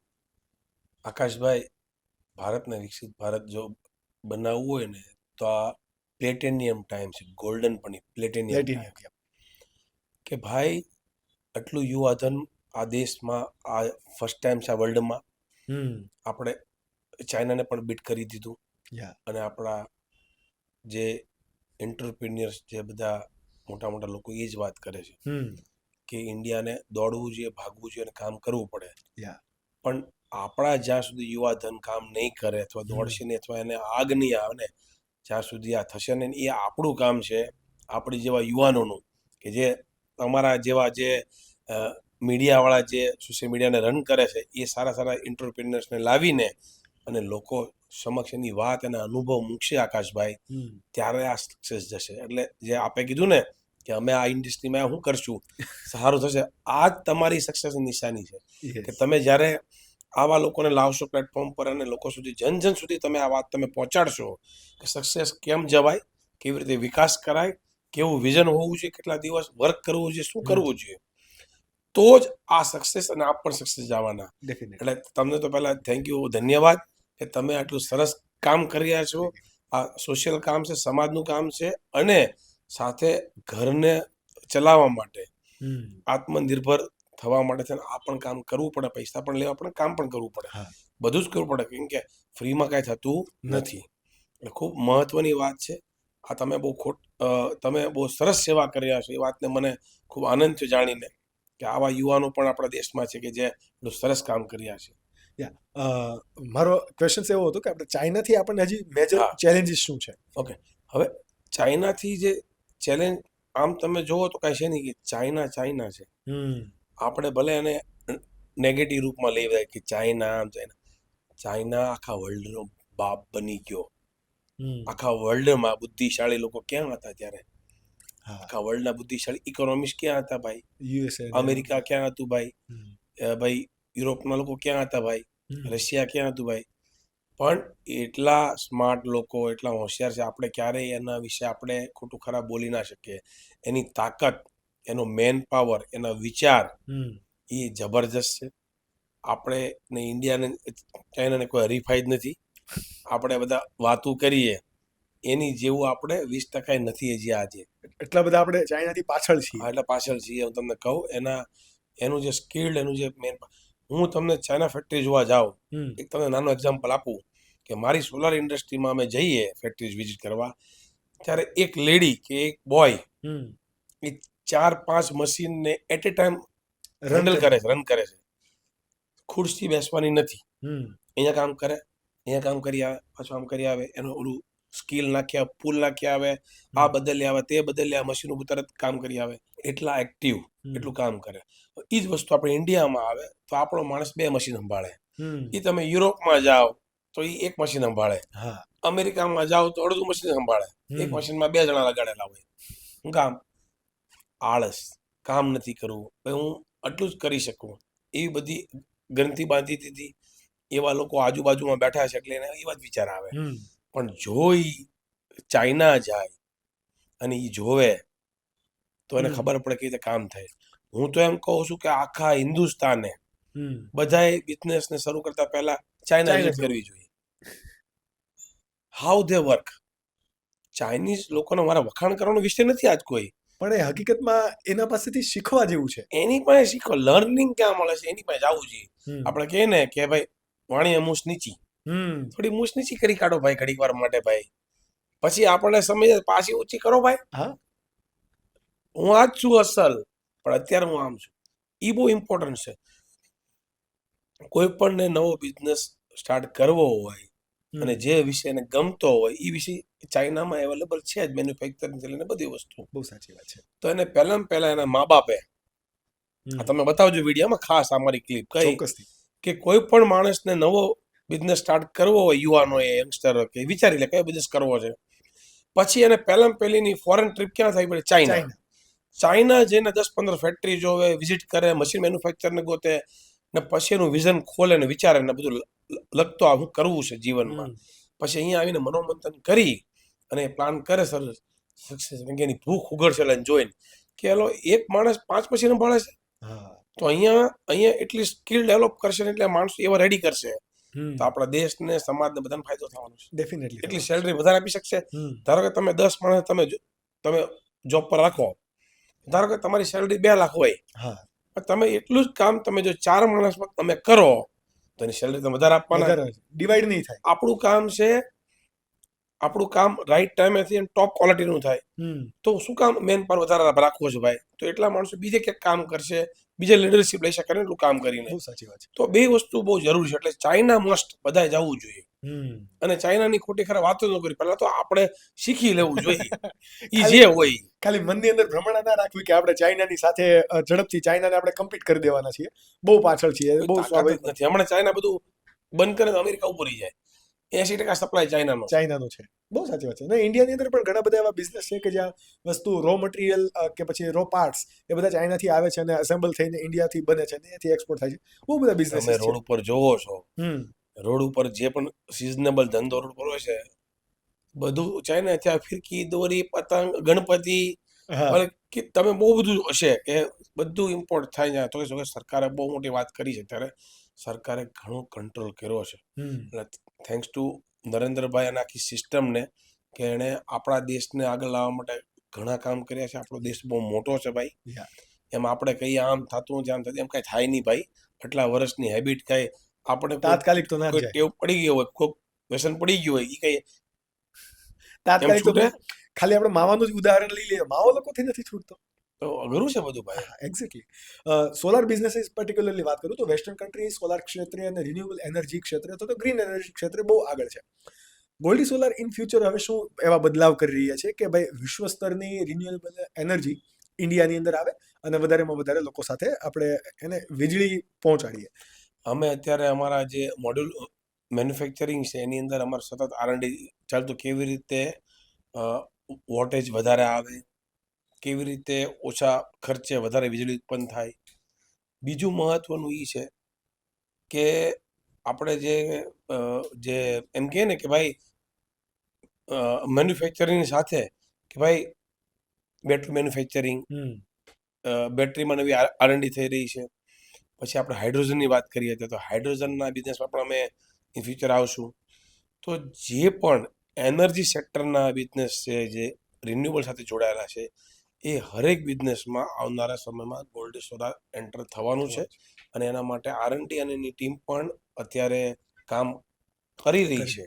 પણ ઘણી વસ્તુ કેવી હોય કે જ્યાં સુધી આપણી પાસે નક્કર વસ્તુ ન સોલિડ ત્યાં સુધી આપણે જાહેર કરતા હોતા નથી. કેમ કે જાહેર કર્યા પછી એને સક્સેસ કરવાની જવાબદારી આપણી હોય છે. પ્રેશર વધતું જાય. ડેફિનેટલી. મેં આખા આ 1 કલાકના કન્વર્ઝેશનની અંદર તમારી પાસે not just a business but આના સિવાય મેં 2 વસ્તુ તમારામાંથી એક વસ્તુ નોટ કરી. એક તો એગ્રીકલ્ચર ને ખેતી કે જે આપણો રૂટ પ્રત્યે જે તમારો લગાવ છે એ, અને બીજું છે તમારી વાતોની અંદર ભગવાનનો આશય અથવા તો જે સ્પિરિચ્યુઆલિટી કહી શકાય. સ્પિરિચ્યુઆલિટીથી તમને શું શું બેનિફિટ થયા? એકચ્યુઅલી ને ભગવાન તમારી હારે હોય એટલે તમારે કઈ ચિંતા કરવાની જરૂર નથી. કેવી રીતે ભગવાન હારે? કે ભાઈ સવારે જાગ્યા તો પહેલા આપણા ભગવાન મા બાપ છે. હા. તો એને પહેલા તમે પગે લાગે કે ગોઠણે નહીં, એના તમે ચરણ સ્પર્શ કરો, મમ્મી પપ્પાને હક કરો. એટલે આપણે એક ભગવાન ઈ છે પહેલા કે આપણા જન્મદાતા, આપણા પાલનહાર, જેને આપણે જોઈએ છીએ, જેને જોઈએ નજર સામે જોઈએ છીએ. હા. અને એના થકી જ આપણું અસ્તિત્વ છે આ દુનિયામાં. બીજા ભગવાન કે આપણા ઘરે જે મંદિર હોય એમાં જે પણ ભગવાન હોય, એ ભગવાનને આપણે પ્રણામ કરી દંડવત કરવી અનુકૂળતા હોય તો, અને એને ભગવાન એટલું જ કહેવાનું છે, ભગવાન તમે મારી સાથે ચાલો. એટલે ભગવાન કે આપણો મિત્ર કે આપણી હારે જે પણ હોય, કે આપણો ડ્રાઈવર કે કોઈ પણ કઈ ઇન્સિડન્ટ બને છે આપણે હારે હોય તો એ આપણને હેલ્પ કરે, મદદ કરવાનો છે. અથવા બાજુમાં ખબર પડી ગઈ કે આ ભાઈને આમ થઈ ગયું છે. એક એક્ઝામ્પલ આપું કે ધારો કે આપણે બોર ખાતા હોય, આપણે યાર આપણા 2 મિત્રો હોય અને બોર આપણે ગળામાં સલવાઈ જાય તો બાજુ શું કરશે કે આપણને વાહમાં હાથ ફેરવશે અને આપણને કાદું કંઈક ગ્લાસ ભરીને આપણે પાણી આપશે. બરાબર? તો ભગવાન આપણી હારે હોય હમ તો શું થાય? તો ભગવાનને ખબર છે કે આને કઈ મુશ્કેલી છે, આજે આને બિઝનેસમાં શું ઇસ્યુ આવ્યા, પ્રોબ્લેમ આવ્યા છે, આ શેમાં ઇસ્યુ આવ્યા, પ્રોબ્લેમ સ્ટ્રગલ કરે છે, હમ શેની જરૂર છે, ક્લાયન્ટની જરૂર છે, પ્રોડક્શન નથી હાલતું, બેંકની લોન નથી મળતી, હું નથી આને. હમ તો ભગવાન ઉપર જો ભરોસો હોય તો ભગવાન એવા સરગમસ્ટાન્સીસ ઊભા કરે, એવા લોકોને તમારી સુધી મોકલે, હમ એવા લોકોના ફોન આવે. પણ તમને વિશ્વાસ હોવો જોઈએ કે તમે જે ભગવાનને માનતા હો, માતાજી, ભગવાન, કુદરત, કે જેને તમે માનતા હો એને બસ પગે લાગીને જાઓ કે ભગવાન તમે મારી હારે રહેજો, એટલે ભગવાન જ કામ કરે. અને મારા તો એવા લાઈફમાં ઘણા અનુભવ, ઘણા એટલે એમ કહેવાય ને કે બહુ અનેક અનુભવ કે જે આપણને દેખાય હમ કે કોણ કામ કરે, કોણે એને મોકલ્યા, કોણે આ કામ કર્યું. હમ ક્યારેક તમે પ્લેનમાં, ફ્લાઇટમાં એવો અનુભવ થાય, ક્યારેક ફ્લાઇટ ચૂકવાના હોય તો તમારે ફ્લાઇટ મળી જાય, એવો કોઈ માણસ મળી જાય, એવું તમને કોઈ લઈ જાળો મળી જાય, એ તમારી ડીલ અશક્ય હોય તો ડીલ થઈ જાય, 6 મહિના જૂની તમારી ડીલ 1 તાત્કાલિક મિનિટમાં થઈ જાય. આવા અનેક તમને એવા સાથી મિત્રો મળી જાય હમ કે જે તમારા બિઝનેસને આગળ લઈ જાય, જે તમને એનું સર્વસ્વ લૂંટાઈ દે કે ભાઈ હું તારા માટે તારા નથી. માટે છું કોણે મોકલ્યો એને? આપણે ક્યાં કોઈ એડ પેપરમાં આપી હતી? નહીં. તો ભગવાન, કુદરત ઈ જ હરતા કરતા છે એવું સ્પષ્ટપણે હું માનું છું, અને એના લીધે જ હું આગળ વધી રહ્યો છું. હા, પણ મહેનત આપણે કરવી પડે. પછી આપણે એમ કહીએ ઝાડ નીચે બેસી વડલા નીચે અને કહીએ કે ભગવાન કરશે, એમ કાંઈ ભગવાન ન કરવા આવે. હમ આપણે કામ કરવું પડે. ફળવાળો ગીતામાં ભગવાન કીધું ને કે તારે મહેનત કર, ફળની તારે ફળની તારે ચિંતા રાખવાની નથી એ કરવાની. મારે આપવાનું છે. હમ તો એ તો ફળ તો આપે જ છે ભગવાન, આપણે જોયું જ છે ભાઈ. એટલે આ વસ્તુ ઇમ્પોર્ટન્ટ. ભગવાન બીજું કે મને ઋષિકેશ બહુ જવું ગમે, માં ગંગા એ મારા બહુ ફેવરિટ છે. એના તમે જો એટલા વર્ષોથી એનું જળ બગાડતું નથી, એટલે બીજું કઈ બુદ્ધિ નથી વાપરવાની. એક સાયન્ટિફિક એવો અહેવાલ પણ આવ્યો હતો કે એમના સેમ્પલ લેવામાં આવ્યા તો એની અંદર બેક્ટેરિયા જે હાર્મફુલ બેક્ટેરિયાઝ હોય એ પણ એમાં નહોતા મળ્યા. એ આ રિસેન્ટ છે, હમણાં મેં મીડિયાની અંદર જ જોયું કે આ વસ્તુ થાય છે. તો આટલી પવિત્રતા હજી પણ એની અંદર છે.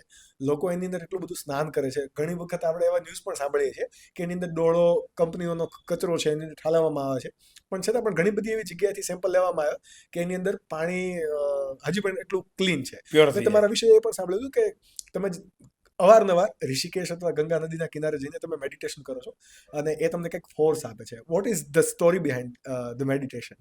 એ આકાશભાઈ આપની વાત બહુ સાચી છે કે માં ગંગા બધાને આપવા માટે આ પૃથ્વીલોક પર આવ્યા. તો આપણે કેમ ન હોય કે આપણા વર્ષો પહેલા આપણા વડવા માટે આવ્યા હતા, એ આપણા માટે છે. હા તો એને તમે ગંગા કિનારે તમે જઈને, હું તો કહું બધા યુવાનો મેં કીધું ને કે તમે એકવાર ચાઇના જાઓ, એમ બધા યુવાનો એકવાર ઋષિકેશ પણ જાઓ અને માં ગંગા પાસે બેસો, તમારા વિચારને રજૂ કરો, એટલે માં તમને કાંઈક વિચાર નવો આપશે. અહીંયા કુદરત છે, ઋષિકેશ, જે ઋષિ છે એનું કેશ, એટલે જે હિમાલય છે એની શરૂઆત ઋષિકેશથી થાય છે. ઋષિકેશથી ચાલુ થાય. અને હિમાલય છે ને એ બધાનો બાપ છે, સંત છે, જીવતો જાગતો. બધા કહે છે ને કે ઓલા હિમાલય, માઉન્ટ એવરેસ્ટ થોડોક મોટો થઈ રહ્યો છે, હું કરી રહ્યો છે, શું કામ? એ જીવે છે. લોકો માને કે ન માને, મારું અધ્યાત્મ, મારી બુદ્ધિ મને કહે છે કે હિમાલય, આ ગિરનાર, આ બધા ડુંગરા જીવે છે. એ બધા સંત છે, બધા ઋષિઓ છે બધા. અને એટલે જ બધા તમે જોયું સાંભળ્યું કે ઋષિઓ, સંતો એની ગુફામાં બેહીને આધ્યાત્મ ધ્યાન કરે. શું કામ? ત્યાં એક એનર્જી છે, કોઈને ખબર નથી. એમ ઋષિકેશ જવાનું, ધ્યાન કરવાનું, સાદું ભોજન લેવાનું. તમે ઋષિકેશ જાઓ એટલે તમને લસણ કાંદા ઘણું તમને ખાવાનું મળે બધે મોસ્ટલી. અને એ છતાંય ભાવે આપણને. ત્યાં દારૂ નથી મળતો, ત્યાં માંસ નથી, ત્યાં અલાઉ નથી.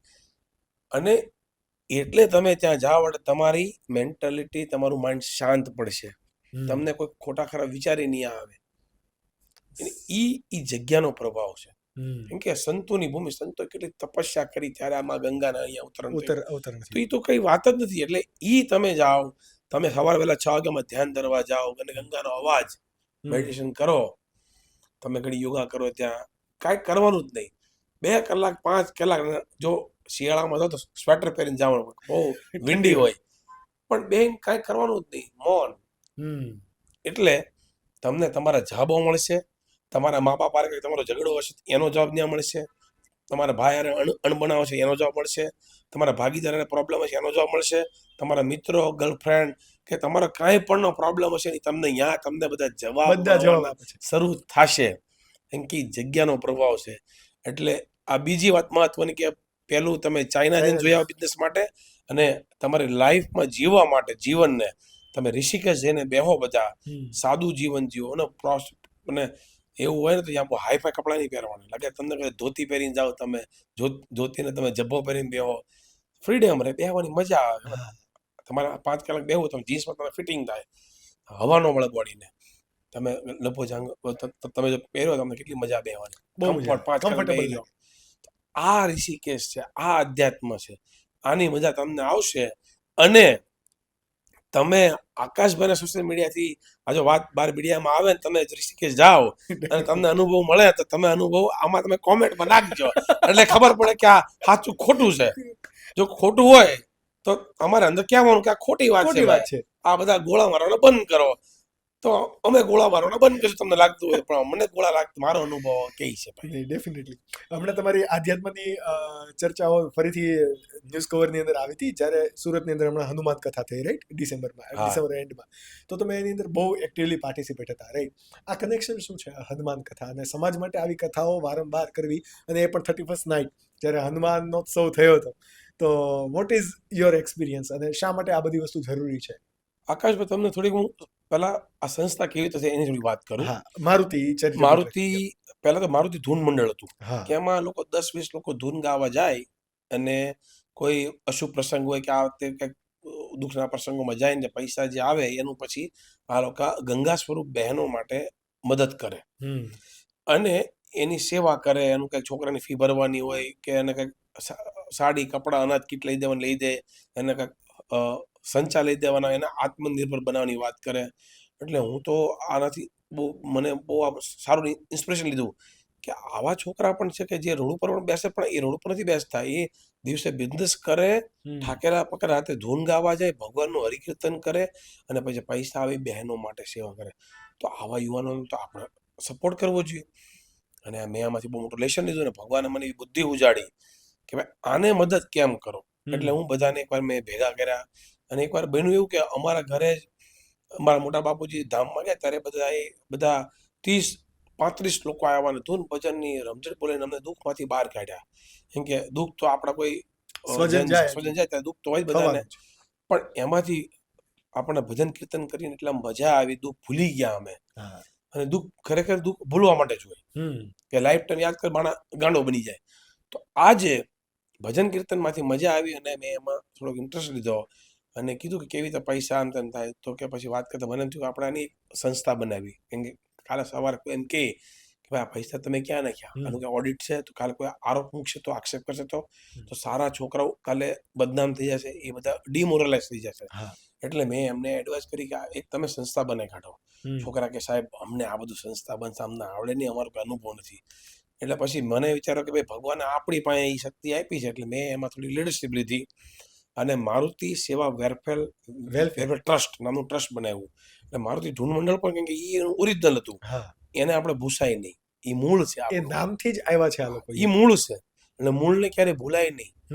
જે માણસ મૂળને ભૂલે માણસ ખોવાય જાય, અસ્તિત્વના શું કામ કે એને ચીટિંગ કર્યું, ગદ્દારી કરી કહેવાય. એટલે મૂળ ન રાખ્યું, સાથે પેરેલલ સંસ્થા ઊભી કરી ઓફિશિયલ, અને એની હારે જોડી દીધી. બેનો હિસાબ અલગ અલગ આજે પણ છે. અને એમાં પછી એમ કર્યું કે ભાઈ આમાં યુવા ધનને કેમ જોડવા. આપણે ત્યાં વડીલો બહુ બધા છે, એટલે મેં સંકલ્પ કર્યો કે ભાઈ સુરતના યુવા ધનને આપણે બધાને આમાં લાવીએ, ટ્રસ્ટી બનાવીએ, અને એને એક્ટિવ કરીએ કે જે આપણી પાસે નથી.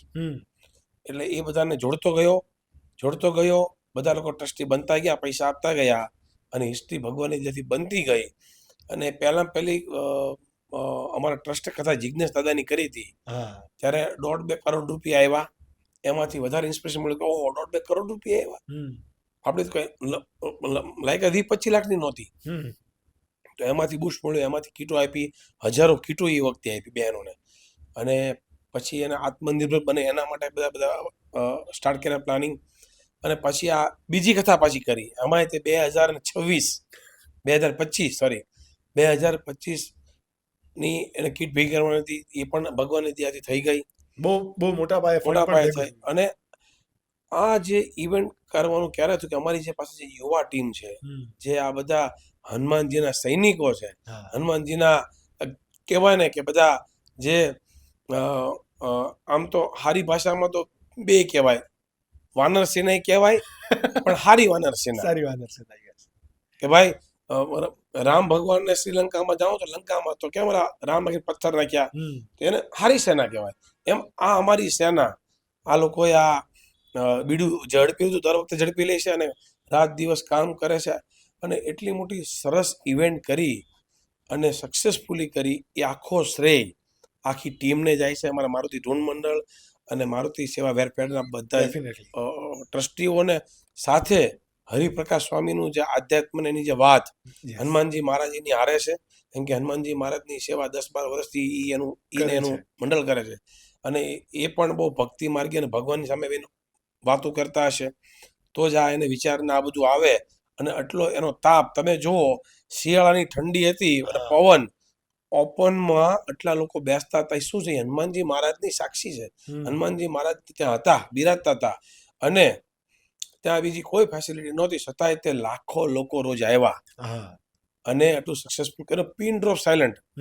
એક દિવસ જયારે ફર્સ્ટ ડે એક ડાયરો હતો ત્યારે એ ડાયરામાં આપણા જે આપણા વડાપ્રધાન શ્રી હતા જે મનમોહનસિંહ સાહેબ, એમની પાછળ 20-30 સેકન્ડની મૌન માટેનો રિક્વેસ્ટ કરી તો તમે જુઓ જ્યારે લાખો લોકો બેઠા હોય ને પિન ડ્રોપ સાયલન્ટ એ વરાછા રોડમાં, આ કેટલી મોટી શક્તિ કામ કરતી છે. તમે વિચારો કે આ કામ ઈઝી નથી અને કોઈ મનુષ્યનું નથી. આમાં ભગવાન, એટલે હું ભગવાનને સાથે ભગવાન એટલે યુવાનોને એટલે કહું છું, ભગવાન હારે રાખો તો આ કામ થાય ને. થયું. તમે આખી દુનિયાએ જોયું કે લાખો લોકો આવ્યા, એક જણને ખીલી વાગી નથી, એક જણો કોઈ બાજા ઝઘડ્યા નથી, બધાને માન મળ્યું, બધાને જગ્યા મળી. અને છેલ્લે તો એક દિવસ જે 31st નાઇટ યુવાનો જે બધા આમ તેમ રખડે, કંઈક વ્યસનો કરે, ખોટી જગ્યાએ જાય, પણ જે લોકોને ભાગ્યશાળી હતા એ આ હનુમાન ચાલીસા યુવા કથામાં આવ્યા અને સ્વામીના મુખે એટલું હનુમાનજીની વાત સાંભળી કે હનુમાનજી કેવા હતા, મહાપ્રતાપી, મહાબુદ્ધિશાળી, મહાશક્તિવાન. એની શક્તિ આપણામાં કેવી રીતે આવે? તો કે હનુમાનજી મહારાજની આરાધના કરો તો. આરાધના એટલે ભગવાનનું નામ લેવું ભાઈ. અને જે હનુમાન ચાલીસા જે ઉપાડી હતી, મારી પાસે 2-4 મિત્રોના ફોન આવ્યા કે અમે ત્યાં આવ્યા, તમારા રૂવાડા ઉભા થઈ ગયા, અવાળ ઉભા થઈ ગયા. ક્યારે? જ્યારે શક્તિ કામ કરે છે હનુમાનજી મહારાજ. એટલે ભગવાન દેખાતા નથી, પણ ભગવાન કોઈના કોઈના રૂપમાં આવીને આપણને મળે છે. આપણે ઓળખવા પડે, એવી નજર કરવી પડે. એટલે એના સાક્ષી આપણે બધા રહ્યા, આખું ભારત, આખી દુનિયા પણ રહી. વિદેશથી પણ કેટલાના ફોન આવ્યા, વિદેશથી પણ દાન આવ્યા જોઈને. કેવી રીતે? શું કામ? કે આ કઈ નાની અને યુવાનોની કથા યુવાનો કરી અને એટલા યુવાન બેન દીકરીને છેલ્લા દિવસે તો કેટલી દીકરીઓ રોતી હતી કે ભાઈ આ છેલ્લો દિવસ છે, છેલ્લો દિવસ છે. તો એને કોણે કીધું કે ભાઈ આપ લોકો રોવા મળજો? અને એમ રોવાથી રોવાય? આ રિયાલિટી શો તો છે નહીં, શ્યોર ડ્રામા શો નથી. એક્ઝેક્ટલી.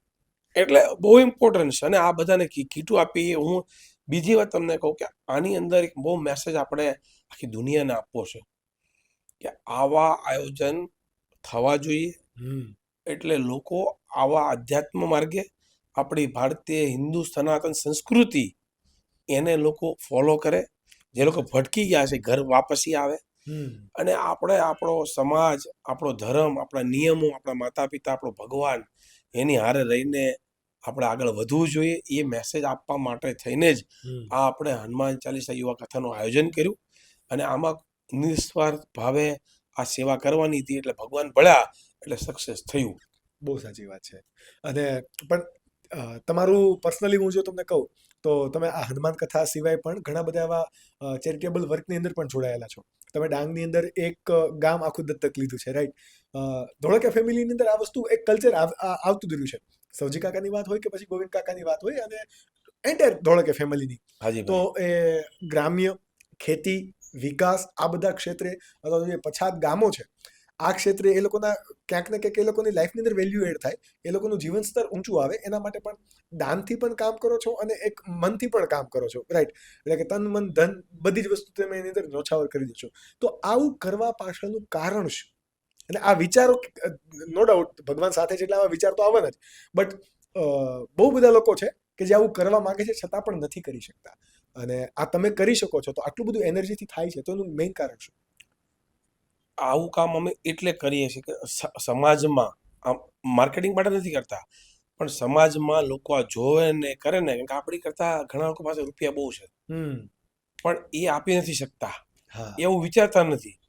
એને વિચાર આવે, ભગવાન એમને પણ કાંઈક અમે ઇન્સ્પિરેશન લઈ અને કામ કરે તો જે જરૂરિયાતમંદ સુધી બધા લોકો પહોંચે તો બધા લોકો આગળ આવે, શીખે, આગળ આવે. બીજી વાત કે તમે વાત કરી સોલાર ગામની વાત કરું કે અમારા ગોવિંદ દાદાજી, અમારા ધોળકિયા પરિવારે અમારા દુધાળા ગામને આખું ફર્સ્ટ સોલારાઇઝ કર્યું આખા ભારતમાં. જો પ્રાઇવેટ પૈસે જો કોઈ ગામ આખું સોલાર કર્યું તો એ અમારા ફેમિલીએ કર્યું. આખા ગામમાં અત્યારે બિલ 0 થઈ ગયું. એ પૈસા જે બચત થાય છે લોકોને એજ્યુકેશન કે પોતાના પરિવારને ગ્રોથ કરવા માટે વાપરવા મળ્યા. હવે 25-30 વર્ષ સુધી રોજ દિવસ ઉગે અને પૈસાનો વરસાદ થાય, આમનું મત થાય. આમનમ જ થાય. એ કેવડી મોટી વાત છે, હા નાની વાત નથી મારો ભાઈ. બહુ મોટું વિઝન છે ગોવિંદ દાદાજીનું કે ભાઈ સોલાર શું કામ, તો કે ભાઈ એને લાઈફ ટાઈમ પૈસા આવે. તમે લાઈફ ટાઈમ એટલે કે ભાઈ 30-35 વર્ષ આ પૈસા આવશે, કઈ નાની વાત છે? બોલું તો એકવાર પૈસા આપ્યા રોકડાથી ખાઈ પીને પૂરું થઈ ગયું. આ તો રોજ પૈસા, રોજ કેશ. બીજી વાત, ઈ ગોવિંદ દાદાએ બધાને ચેપ લગાડી દીધો. એ કર્યું એટલે મને પણ વિચાર આવ્યો કે ભાઈ મારે જે મારી ધન સંપત્તિ છે એમાંથી મારે 10માં ભગવાનને કાઢું છું, તો હું પણ કંઈક આવું કામ કરું દાદાજીના પગલે. તો મેં પણ ડાંગ જિલ્લાનું ગામ લીધું, ચિખલદા ગામ. એને પણ આખું સોલાર કર્યું. એની સ્કૂલનું ડેવલપિંગ ચાલશે, રોડ, રસ્તા, સ્ટ્રીટ લાઇટ બધું અમે સોલારથી કરવી છીએ. આખું ગામ જ દત્તક લઈ લીધું. હા, અને ગામમાં બાળકોને શિક્ષણને જે કાંઈ બુક, નોટબુક, પેન આ બધું જ અમે કામ કરી રહ્યા છીએ. હજી પણ કામ સરસ ક્યાં કામ કરવાનું. બીજા પણ અનેક ગામો અમે હજી એડોપ્ટ કરવાના છીએ. આનાથી તમને કહું ચેપ લાગ્યો. અમારી પાસે અત્યારે 6 ગામની ઇન્ક્વાયરી ચાલે છે કે અમારા ગામને સોલરાઇઝ કરવું છે. તો આપણે રાઈટ જગ્યા પર રાઈટ કામ કર્યા છીએ, અને લોકોને જોવાથી, સાંભળવાથી લોકો પણ ઇન્સ્પિરેશન લીધું. માનનીય વડાપ્રધાન શ્રી નરેન્દ્રભાઈ હમણાં લાઠી આવ્યા દુધાળા, ત્યારે એમણે પણ એમની વાતમાં દુધાળા ગામનો ઉલ્લેખ કર્યો અને દુધાળાની વાત કરી. શું કામ? હવે જો વડાપ્રધાન એની જો નોંધ લેતા હોય તો એ નાની વાત નથી, નાની વસ્તુ નથી. આખી દુનિયાને મેસેજ આપવા માટે વાત છે. અને એ જ પ્રેરાઈને આપણા ઉત્તર ગુજરાતના એક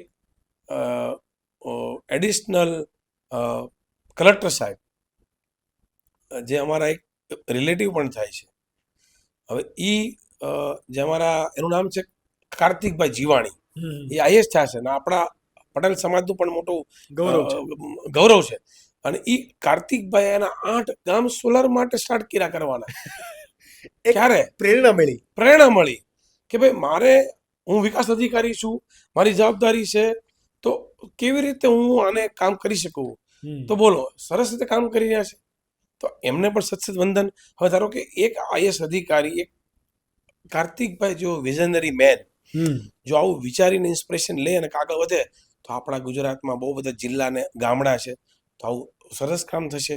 તો એમનો ખૂબ ખૂબ હું મારો રાજીપો વ્યક્ત કરું છું કે એક ગોવિંદ કાકા જેવા લીડરશિપ લઈને કામ કર્યું ને આખા ઇન્ડિયામાં એનો ચેપ લાગે. એક ઇન્ડસ્ટ્રીયલિસ્ટ, એક ગામ જો ભારતનું લઈ લે ને, એડોપ્ટ કરી લે ને, સરકારને બીજા કામ કરશે. આ કામ કરવાની જરૂર નથી, ગામડા ડેવલપ કરવા. એક ગામ અગર એક બિઝનેસમેન લઈ લે તો ભારત ક્યાં પહોંચે? અને બહુ સાચી વાત કરી કે ભાઈ ભારતનો વિકાસ કરવો અને અથવા તો ભારતને વિકસિત દેશ બનાવવો હોય તો એ માત્ર સરકારનું કામ નથી, એ દરેક વ્યક્તિનો રોલ છે. વન લાસ્ટ ક્વેશ્ચન, પછી આપણે પોડકાસ્ટને એન્ડ તરફ લઈ જઈએ કે આ ટોપિક રિલેટેડ જ કે દરેક વ્યક્તિએ ભારતના વિકાસમાં પોતાનું યોગદાન આપવું જોઈએ. કોઈ વ્યક્તિ નાની કક્ષાનો છે, ઇન ધ સેન્સ કે ફાઇનાન્શિયલી બહુ ઓછી કમાણી છે અથવા તો એનું પોતાનું ગુજરાન ચલાવી શકે છે, એ પણ ભારતના વિકાસમાં કઈ રીતે મદદ કરી શકે?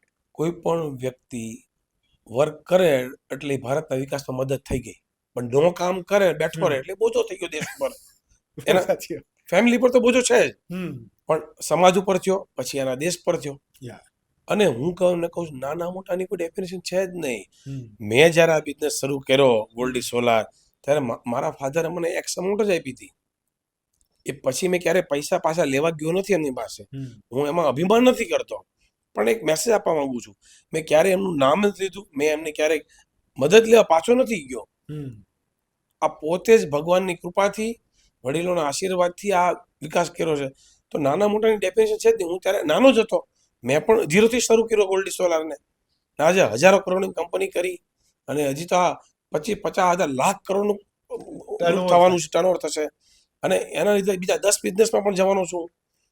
અને એમાંનો એક બિઝનેસ એગ્રીકલ્ચર ભાઈ. યસ, આજે એગ્રીકલ્ચર બિઝનેસમાં કોઈ નાના ખેડૂત, કોઈ નાનો માણસ છે જ નહીં. આજે હું તમને એમ કહું કે કોઈની 150-200 વીઘા જમીન હોય, ભાઈ તમે આજે વાવવા વહી જાઓ, એની યારે એગ્રીમેન્ટ કરી લો કે ભાઈ હું તારી 200 વીઘા ખેતી કરીશ, મોડર્ન ખેતી કરો ભાઈ. આજે કેટલી ટેકનોલોજી, આજે ઓર્ગેનિક વસ્તુના ભાવ પણ વધારે આવે છે. ઓર્ગેનિક કરો, પેસ્ટિસાઇડનો ઓછો યુઝ કરો, પછી એલા શું કે અમૃત ખેતી કે બધા બહુ બધા નામ આવ્યા છે બધા.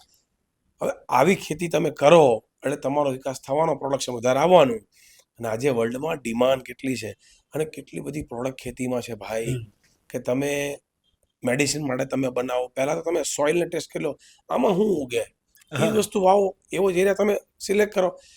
આવનારા સમયમાં યુવા મિત્રો માટે એક જ મેસેજ, તમે નાના હો કે મોટા હો, ગરીબ હો કે તમે જે હોય, એગ્રીકલ્ચર બિઝનેસમાં એવડો મોટો જમાનો આવવાનો છે.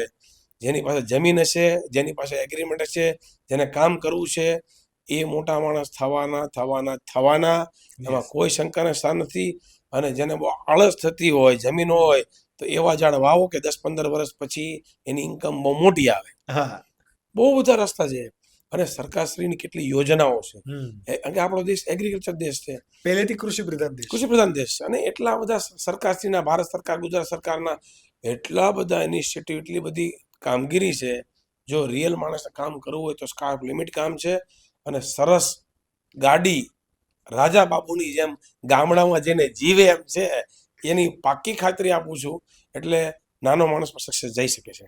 અને તમે જે હમણાં પ્રમાણે કીધું કે જ્યારે પૈસા આવતા હોય અને તમને જે ગામડાનું જીવન મળતું હોય, માણસને છેલ્લે એ જ જોતું છે, જે તમે હમણાં પણ કીધું. વન લાસ્ટ ક્વેશ્ચન હજી પણ, કે તમે તમારી રિટાયરમેન્ટની લાઈફ કેવી કલ્પો છો? કલ્પો છો કે રિટાયરમેન્ટ લેવી જ નથી? ને જો રિટાયરમેન્ટ કેવું છે કે પછી બિઝનેસ કરવાની અને વર્ક કરવાની ડેફિનેશન, મતલબમાં એની સ્ટાઇલ બદલાય.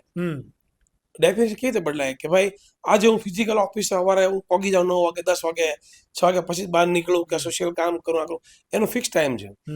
પછી કેવું કરશું કે ભાઈ જે દુનિયાના મોટા લીડર્સ કામ કરે છે, મને પણ એવો જ વિચાર આવે છે કે ભાઈ એક ઓફિસ હોય, એમાં બધા અલગ અલગ બિઝનેસની સ્ક્રીન હોય, એમાં અલગ અલગ બિઝનેસ લીડરો, સીઈઓ બધા બેઠા હોય, અમારો સીએફઓ બેઠા હોય.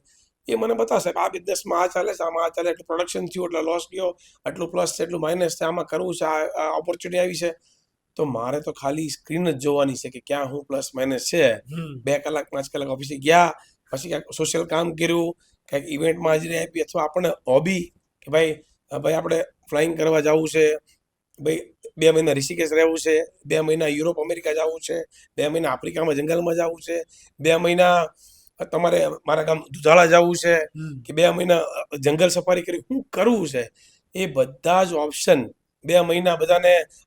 હું ઘણીવાર ડાંગ જિલ્લામાં જાઉં તો અમે 10-15 મિત્રો જઈએ ગાડી લઈને. હું અહીંથી લાકડા ઘરે લઈ જાઉં, દાળ ભાત શાક રોટલી અમે જાતે બને, બધાને ખબર હોય બાળકોને. એટલી એની કોઈ કિંમત નથી મારામાં, અમૂલ્ય છે મારા માટે. એમ કે હું જાતે બનાવું છું. આઈ એમ કુક ઓલ્સો. મને રસોઈ બનાવવાનો બહુ શોખ. હું મારા વર્ષમાં એકવાર મારા મમ્મીને ગમતી વસ્તુ બનાવવું, એને અને જમાણું મધર ડેના દિવસે. તો આનાથી વિશેષ શું હોય? ભગવાનની એટલી કૃપા છે ને, અને એટલો ખુશ. અને મને ક્યારેય કોઈ ટેન્શન નથી આવતું. એ મોટો ભગવાનની કૃપા છે. ક્યારેય ડિપ્રેશનનો ડ મારી આજુબાજુમાં નથી. મુશ્કેલી તો આવી છે, બહુ સ્ટ્રગલિંગ ટાઈમ પણ આવ્યો લાઈફમાં, મને બિઝનેસમાં કે બધી રીતે. હું મારી આવનારા સમયમાં ક્યારેક મારી હું બુક લખીશ, એમાં મારું એ બુકમાં બધું જ આવશે. મારા સુખ દુઃખના દિવસો, મેં ક્યાં હું કોમ્પ્રોમાઇઝ કર્યું, કેવી રીતે એમાંથી બહાર નીકળ્યો, કોણે મને સપોર્ટ કર્યો. કેમ કે આ બહુ ઇમ્પોર્ટન્સ છે ભાઈ. અને જેણે મને, મારો જીવનમાં એક જ લક્ષ્ય, જે મને મદદ કરી નાની મોટી, હું એને ભૂલતો નથી. અને ભગવાન કરું ક્યારેક કોઈને ભૂલું નહીં. કેમ કે મારી બહુ જવાબદારી છે અને મારું ઋણ છે. એ ક્યારેય ભગવાન મને ન ભૂલાય, શક્તિ આપે. અને સતત, અને છેલ્લી મારી વાત કરું તમને, આજના આ પોડકાસ્ટમાં મારે ખૂબ પૈસા કમાવા છે, ખૂબ, એટલે હજારો બિલિયનનો ડોલર રૂપિયા મારે કમાવા છે. અને મારી કંપનીમાં ડાયરેક્ટ ભગવાનનો ભાગ પણ રાખ્યો છે. એ મારા વડીલ ગોવિંદ કાકા અને અર્જન દાદાએ મને એડવાઇસ આપેલી વર્ષો પહેલા. હું એમને પૂછવા ગયો કે તમે કેવી રીતે કરો છો, તમે સક્સેસમાં કયો એક, તો કે ભાઈ ભગવાનનો ભાગ આપણી કંપનીમાં તમે રાખો તો એ ભગવાન આ કંપની આ કે ઈ ઇઝ ઓનર 10% of this જે આપણે company. દશાંશ આપણે આપતા હોઈએ. દશાંશ અલગ. અચ્છા. ભગવાનની કંપનીમાં મારો જે કંપની છે મારી એટલે ભગવાનની ઈ કંપનીમાં હું તો હડતા કરતા છું. હા. હું તો એને મને સેવાનો મોકો આપ્યો છે, મને જવાબદારી ભગવાને આપી છે તે વખતે, એટલે હું કામ કરું છું. હા. હું ન હોઉં તો આ આઈડિયા હાલશે કંપની, મારા છોકરા સંભાળશે અથવા બીજા માણસો બધા લીડર મારા સંભાળશે. એવું તો નથી કે ઈશ્વરભાઈ જ્યારે ગયા અંતે આ બધું બંધ નથી થવાનું. તો generation to generation system Bihari રહ્યો છું કે આવનારા સમયમાં લોંગ ટર્મ ચાલુ જ રહે. જર્ની ચાલુ જ રહે અને સમાજને અને આપણા ધર્મને એનો ફાયદો મળતો રહે. એટલે વાત ઓલી હતી કે ભાઈ એણે મને એમ કીધું વડીલોએ કે કંપનીમાં ભગવાનનો ભાગ, એટલે મેં એક્સ અમાઉન્ટ ભગવાનનો ભાગ કંપનીમાં ડાયરેક્ટ પણ છે, પછી જે ભાગ વધે મારો ભાગ હા. એમાં મેં અમુક મારા વર્કિંગ ભાગીદારો પણ રાખ્યા છે કંપનીમાં, અને મારો ભાગ વધે એમાં દશાંશ તો પાછો ખરો જ. એટલે જે દશાંશ હોય એ મારે એ અલગથી એનું કરવાનું સોશિયલ કામ, અને જે ગોલ્ડી સોલારનું અલગથી કામ કરવાનું. એટલે એ બે ભાગ છે. એટલે ભગવાનની દયા એટલે છે કે ઈ, અને તમે બધાય યુવાનોને કહેજો કે તમારી કંપનીમાં ભગવાનનો ભાગ અલગ રાખો અને એ તમે એ રીતે સારા માર્ગે વાપરો, અને એક તમારો 10મો ભાગ ભગવાનને કાઢો. એટલે દુનિયાની કોઈ તાકાત, કોઈ અડચણ આવવાની નથી, આવે તો ભગવાન રસ્તો કરતો જાય, આપણે કરવાનું નથી. અને આ જ વસ્તુ એવી છે કે જે યુવાઓને સંદેશો પહોંચાડવો એ અમારી ગણતરી હતી. હા, તમે કંઈક કહેતા હતા. હા, એટલે આ બહુ ઇમ્પોર્ટન્ટ થઈ ગયું વાત.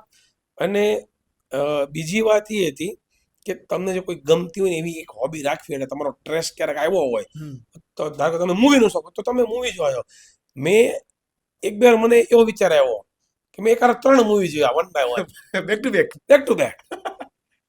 અમે 2 મિત્રો ગયા હતા. મેં ભાઈ જે મિત્રને આવું મારી રહી શકે, તો એક મિત્ર કે હું આવું મને બહુ ગમશે.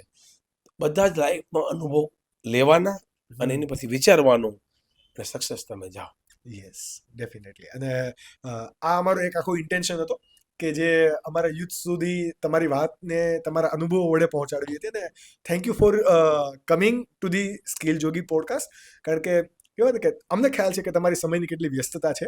મારી ભાગ્યેશભાઈ જોડે પણ વાત થઈ કે આકાશભાઈ ટાઈમ બહુ નથી, પણ મેં કીધું વાંધો નહીં, આ એક પ્લેટફોર્મ એવું છે કે જ્યાં હું એવું નહીં કહું કે આપણી પાસે 5 કે 10 મિનિટનો ટાઈમ છે, મારા પાસે એન્ડલેસ ટાઈમ છે. અને આ આખી જર્નીમાંથી, આ એક આખી વાર્તાઓમાંથી યુવાઓને ઘણા બધા સંદેશાઓ મળ્યા હશે, ડાયરેક્ટ રીતે અથવા તો અનડાયરેક્ટ રીતે.